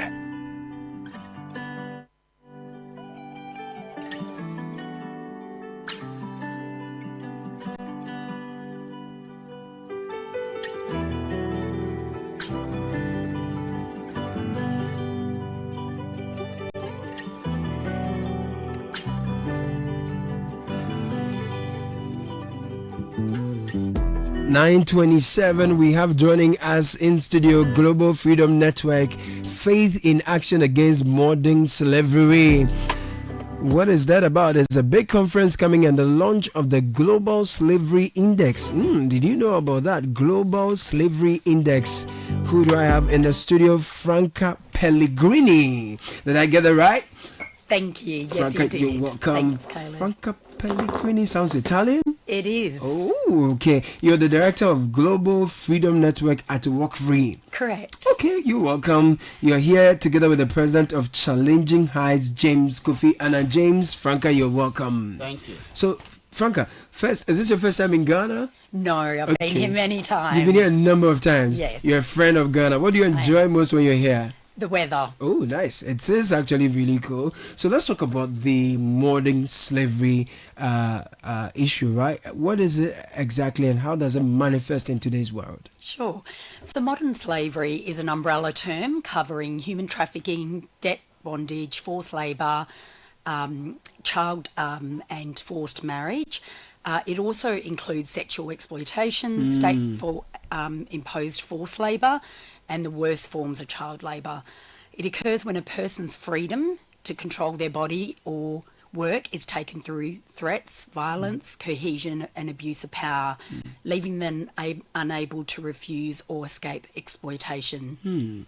That's a very broad one and cuts across very sensitive and key areas. So now we have the Faith in Action Against Modern Slavery Conference.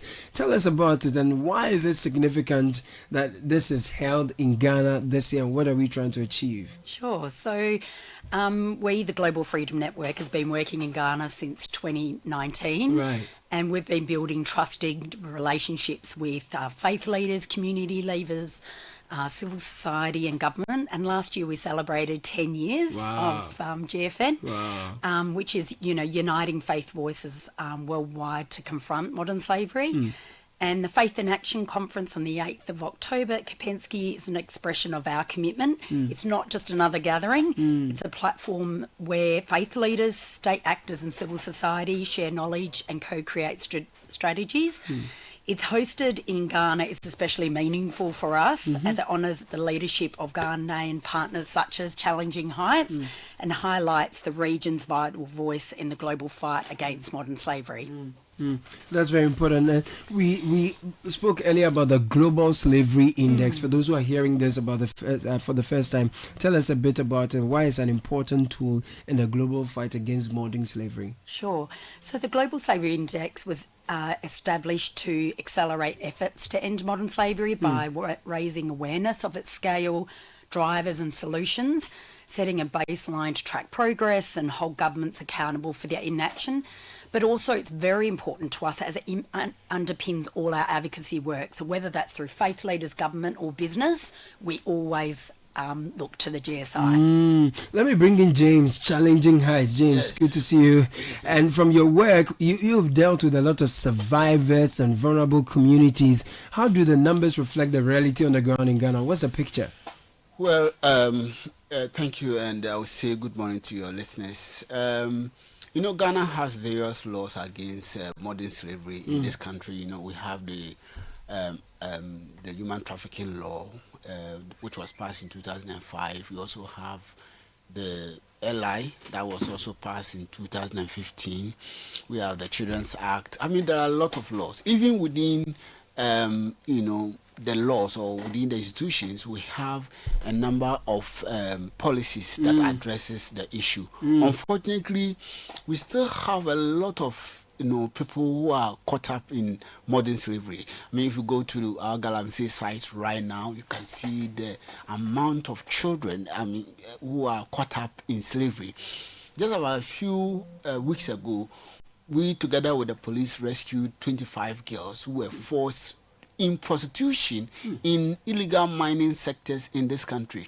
You go to Water Lake and there are over 20,000 children who are caught up in modern slavery on the lake alone. 20,000? 20,000. We have 1 in every 5 girls who are forced in marriage. which is all part of this modern slavery we're talking about. So, yes, we have the laws, we have the institutions, we have all the frameworks, but there is weak enforcement, there is weak implementation. Therefore, the problem still persists. And that is why it's very important that all of us have to come together to address this So issue. I see why the network of private sector, government, civil society, and communities. I see why it's become very important for us to come together and do it. So, what does all these numbers mean for us moving forward? I get it, but just throw some lights there for us. Well, moving forward, I think that government would have to take concrete action. You have heard me all over this country talking about the need for government to increase support for state institutions to do their work. So, for instance, I was calling for increased budgetary allocation to the anti-human trafficking unit of Ghana Police Service in order for them to be equipped to do their work well. We have a human trafficking fund which is not working because there's no money in it. Human trafficking fund. There's no money in it. We have the Human Trafficking Secretariat, which is under the Ministry of Gender, which is weak because there's not resource. There are a lot of these things that are there. All we are calling for now is government to take concrete action together with partners. Civil society organizations will do our best, but if government does not take the lead, all our efforts will come to naught. So we are asking government to work with all civil society institutions, the private sector. You know, last time, I'm sure you might have heard this news, we were calling for the private sector to examine their supply chains. Franca, my colleague here, is coming from Australia.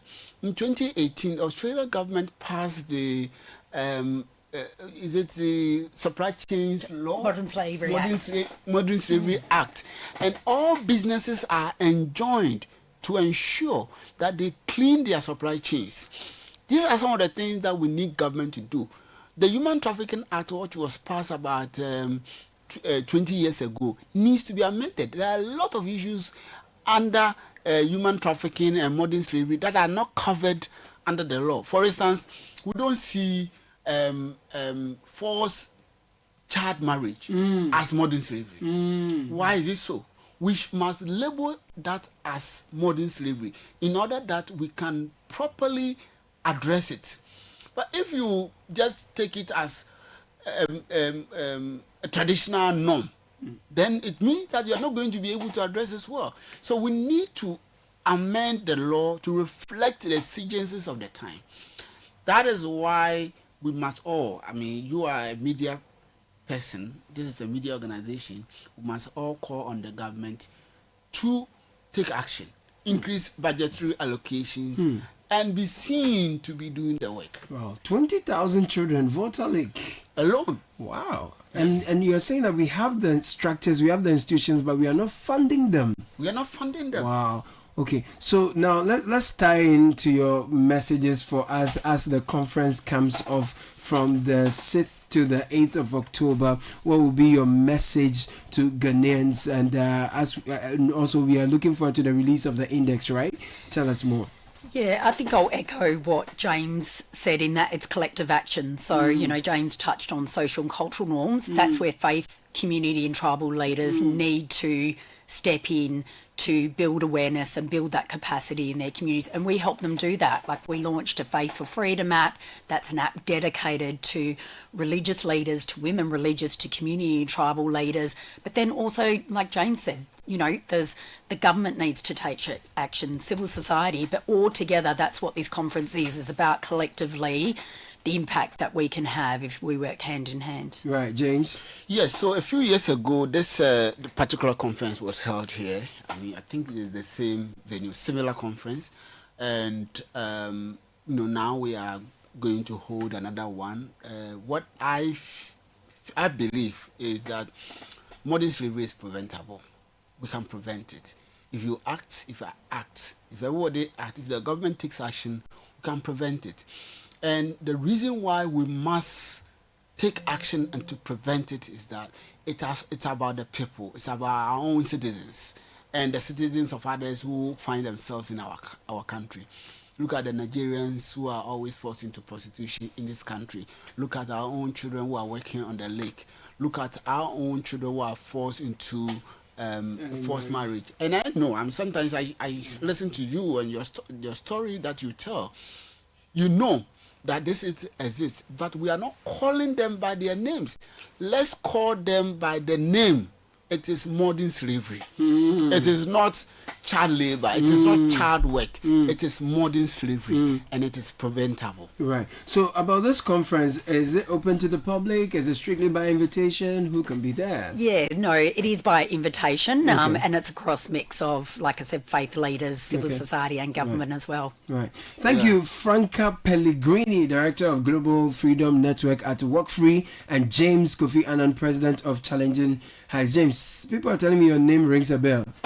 No, it doesn't. Thank you very much, James and Franca. Thank you so much.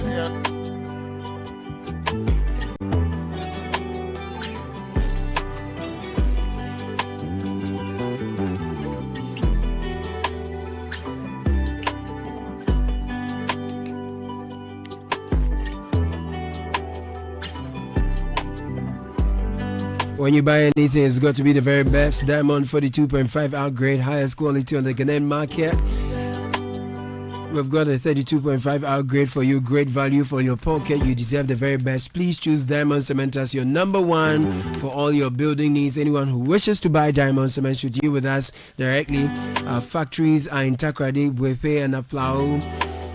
We are nationwide. Find us and give us a call 0244 313 368. Diamond Cement, still as hard as a diamond.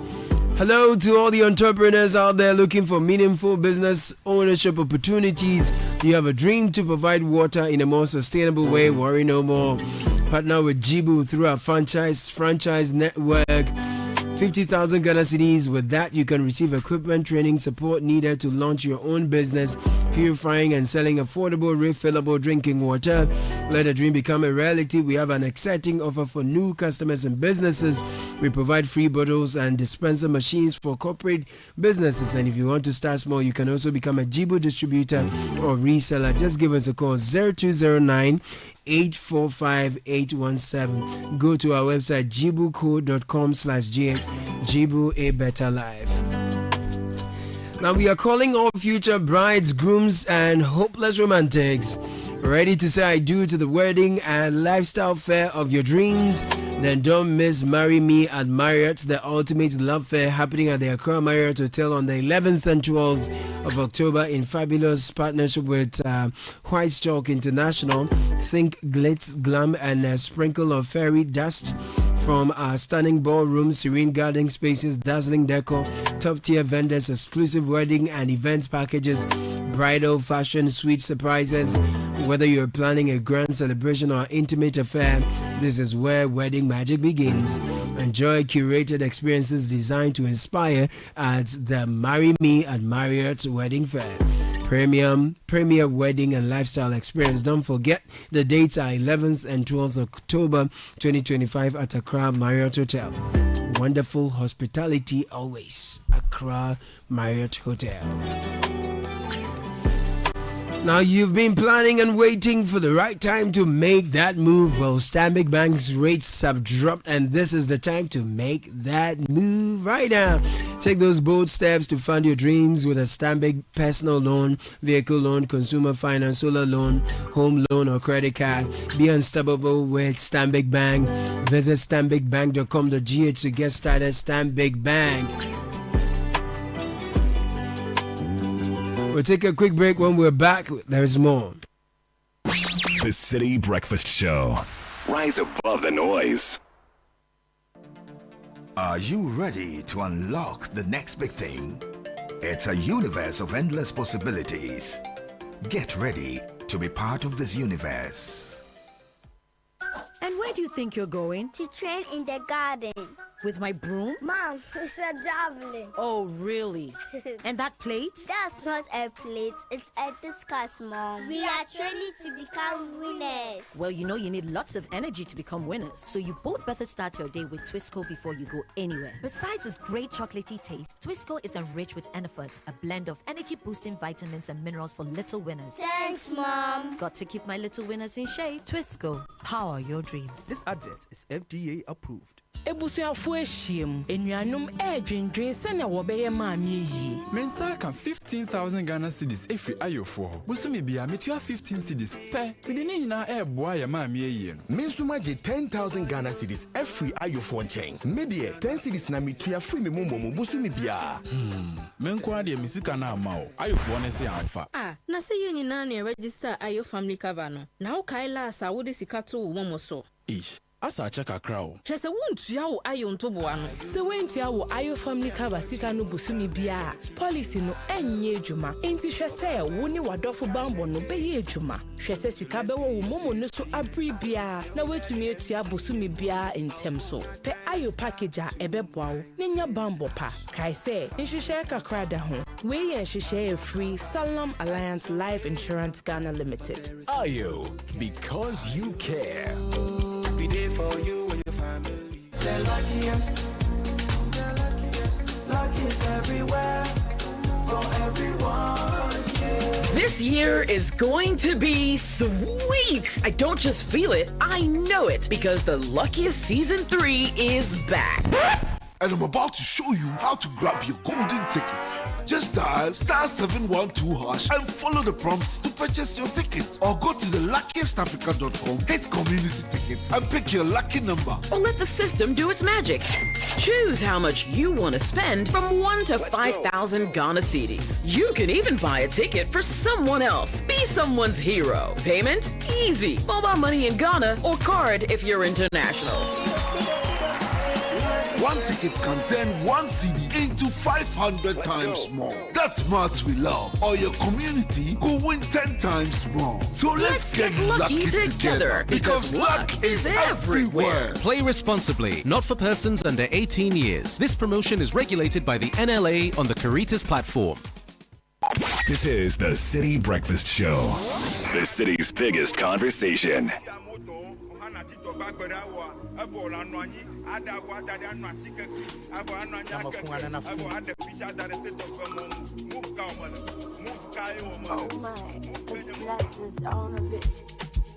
Guinea, ice.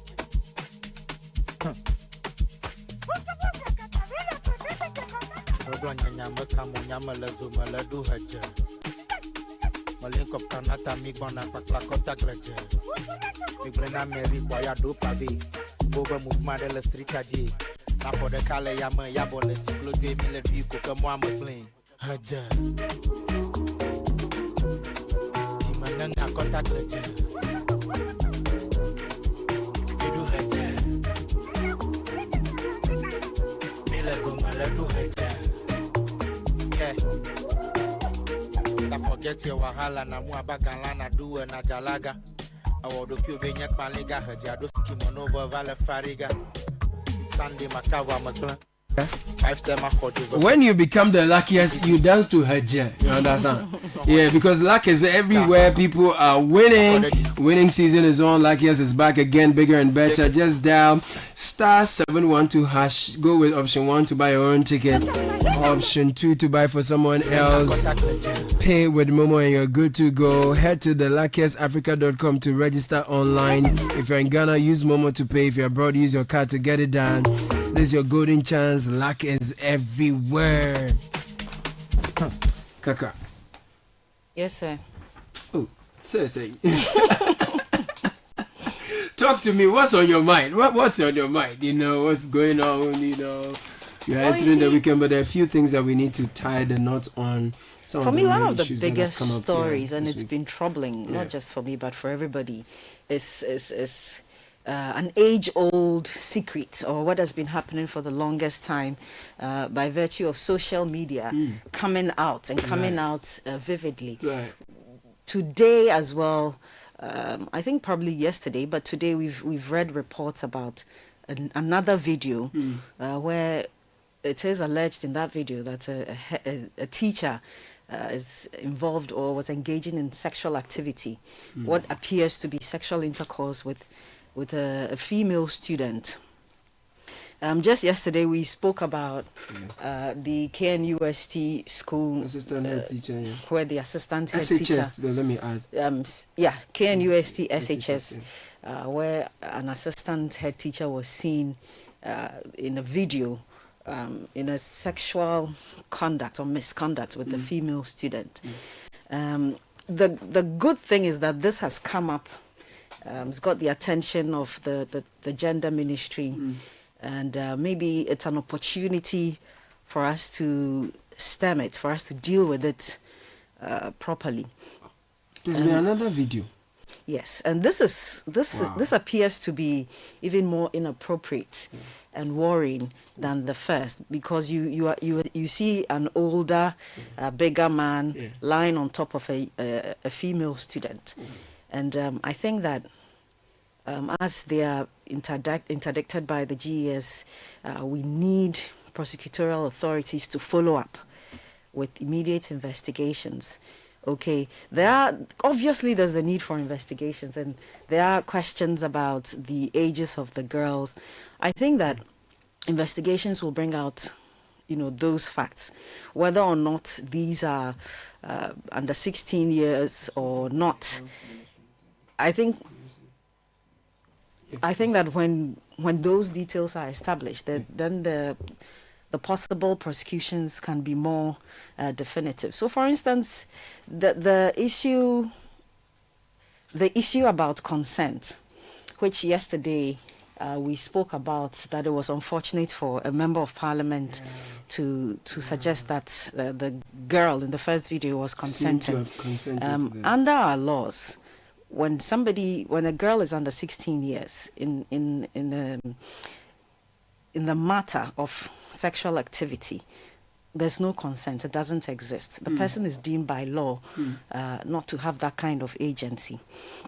So for me, that is a non-starter. Whether or not they are of age, let's also not forget that they find themselves in a school institution where they are interacting with adults who, given the context or the setting in the school, have certain powers. Okay, they have the power to discipline them, they have the power to grade them, they have the power to give them certain perks in the school or punish them. And so there's obviously power imbalance. So that makes the whole, aside what the law says, the whole argument about their age becomes moot. Because exploitation will still happen, or is likely to happen, in a space of power imbalance, which is what we see in our schools. Now, there are issues of concern, or there are criminal matters likely happening when you watch these videos. So, for instance, if these girls are under 16, then there's the concern of defilement, okay?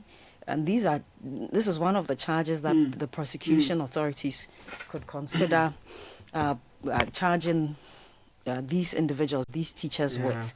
If they are not, that notwithstanding, especially in the first video, then, because the first video doesn't give the impression that they are having sexual intercourse. It is the second video that does that. So for me, that's a possible defilement case over there. The first video is where we see the head teacher inappropriately touching the girl.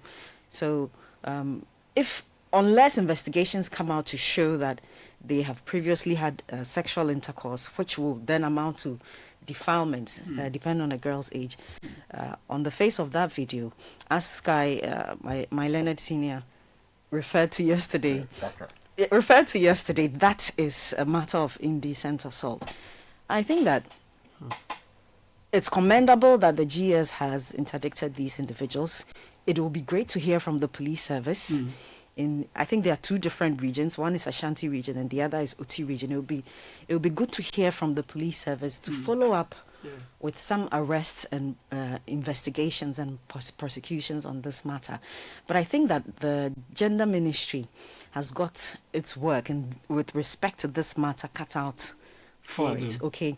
Because all of us know that this is something that has been happening in most of the secondary schools. The only difference is that it's now on footage and it's now on social media platforms. It's an open secret.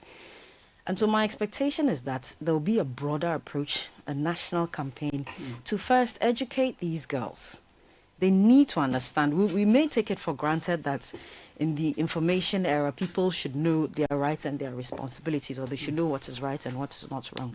But within these schools, the world is different, especially for the girls over there. And so I think as a kind of campaign to educate these girls about their rights, so that they can make informed decisions about their futures. And that's very important. Right. And I think that the ministry also has to work with the police to make sure that all the people suspected to be involved are brought to book. And the educational institutions, the senior high schools, okay, they also need to answer questions, because there's a duty on them to provide safe spaces for the children, the girls. There's a duty on them to provide channels where people can safely report these matters, and they should take action on some of these things. Sometimes they tend to protect their school's reputation, cover-ups, etc. And so there's a lot of work. The minister, the gender minister, we call on her to take this matter up. Well said.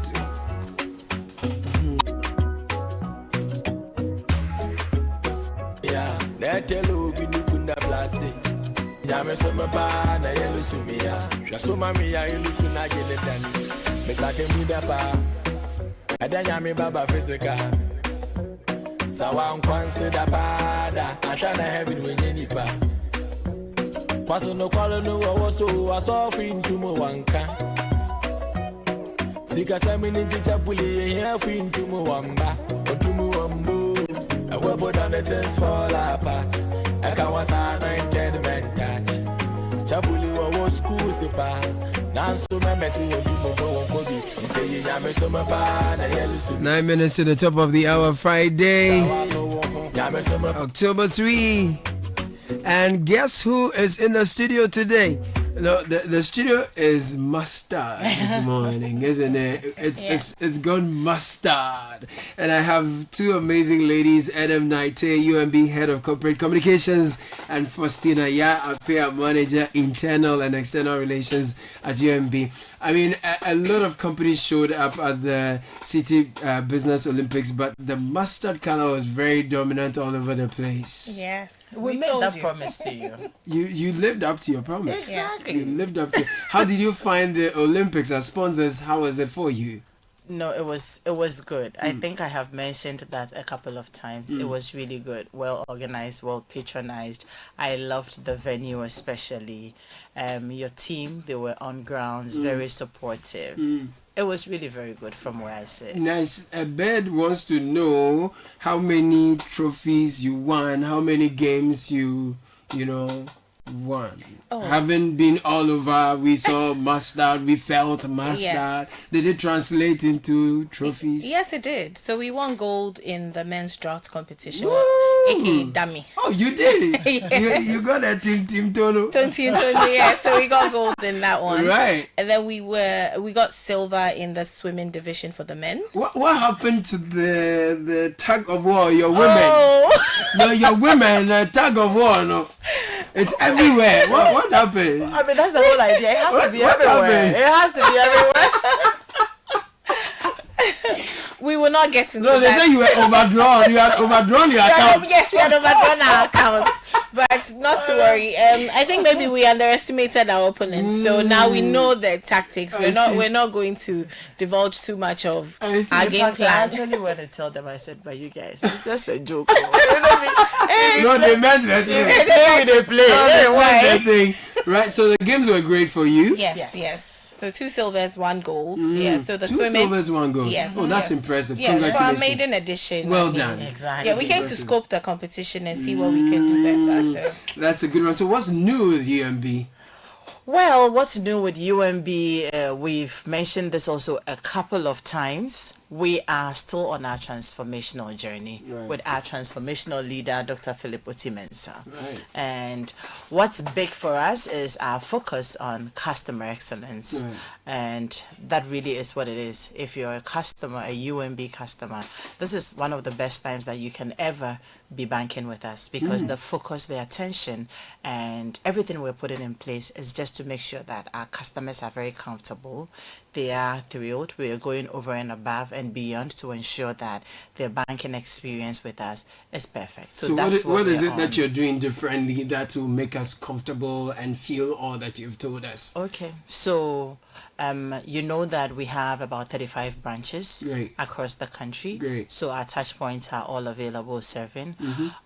Big for us now is we have an all new speed app coming up. Okay. That will be launched maybe next week, and that's supposed to put banking in the palm of our customers in a whole new different way with a whole new different experience. When we launch, we will be here to talk about it.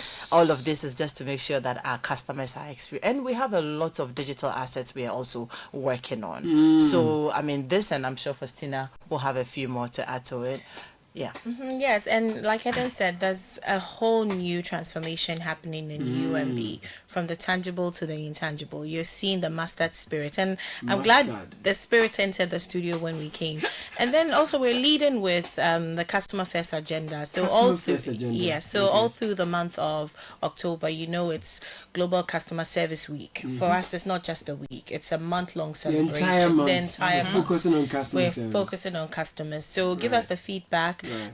Talk to us on our various touch points, interact with us, let us know how best we can serve you, because for us your feedback is what propels us to give you the very best service. UMB, United, motivated, definitely bold. UMB, United, motivated, and bold. No, we're hanging out with Adam Naite. She's the head of corporate communications for UMB, and Faustina Yapia, manager internal and external relations at UMB. They say that they found their smoothness level at the Olympics. They are proud of their 2 silver, 1 gold. Yes. They will take it like that. But next year, the tug of war, no. It's a sweep. You see, next year, Faustina and I will be. You will join? Yes, the tug of war. Yeah. Oh, you will augment the soldiers on the field. Because with those we saw, we thought that you were sufficiently constituted. We don't like to be that bad worker who blames his tools, because it had rained, so the turf was a bit slippery. Yeah, so when they pulled, we just yielded to the floor. But your account was solid. The account was solid, but it was overdrawn. The regulator, it was the regulator. So what do you want to let customers know before we leave, right? What should customers and listeners bear in mind? Finally, what should be top of mind after listening to this conversation? I'll start with you, Faustina. Okay, so for us, we've been here since 1972, proudly serving Ghana. We were a niche bank, so we understand the business of money. So for us, like I've said, we don't do products and services for mass markets. We tailor it to your need. At the very moment that you need it, we will customize something, a solution for you. Once you see me, you can see my needs and tailor something for me. So you see, for us, relationship banking is one of our USPs. We don't just slap products and services. We get to know you, understand your needs. You may not need a current account. Maybe what you need is an investment instrument. So we'll just walk with you through your financial journey. So for us, yes, no long things. We are dedicated to giving you the very best service always. So those are some of the things that we're doing. We're making you feel us in your hearts. Everywhere you go, you feel UMB. Mustard.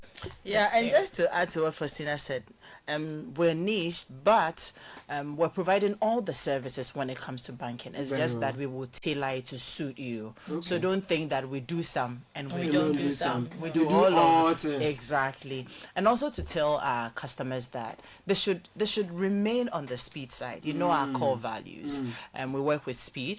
We work with a lot of passion, also with excellence, with ethics, and with a lot of diligence as well. And so when you are a customer, this is what you experience. If you haven't experienced the speed side yet, we're inviting you. If you're experiencing it, would love and appreciate your feedback to even continue to serve you with a lot more speed. Adam Naite, Faustina Yapia. Charlie, brofuni nyase emphasize camera nyasa. We are coming. We are bringing the money. And there's just a branch right here. You at the bus stop now. You enter. We are coming with the money. Thank you. We are coming with the money. Thank you, Adam Naite, Faustina Yapia, sponsors of the Citi Business Olympics. They say next year. You sweep everything. Oh, next year you won't be go over. But for now, congratulations. Thank you. You've done really well. Yeah. 2 silver, 1 gold. And you know that I mean, your team members also told us that this is the loudest they have seen of any sponsor in the city, in the history of the City Business Olympics. Oh, okay. Yes, we showed up. The master spirit was on the field. So you were loud? We were loud, very present, and large and in charge. On the medal side? Hey. Okay. Bless you, bless weekend. Thank you.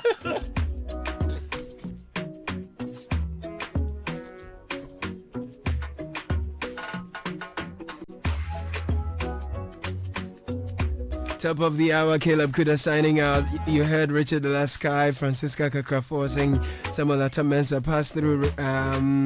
Fred Tete Jabana produced the show together with Sheba Abba Benning, Samuel Akom, Edwin Kwal Kofi, Enoch Bosomtree. Thank you, gentlemen. Thank you, Godfred Odum, Abeku Odum, the richest man.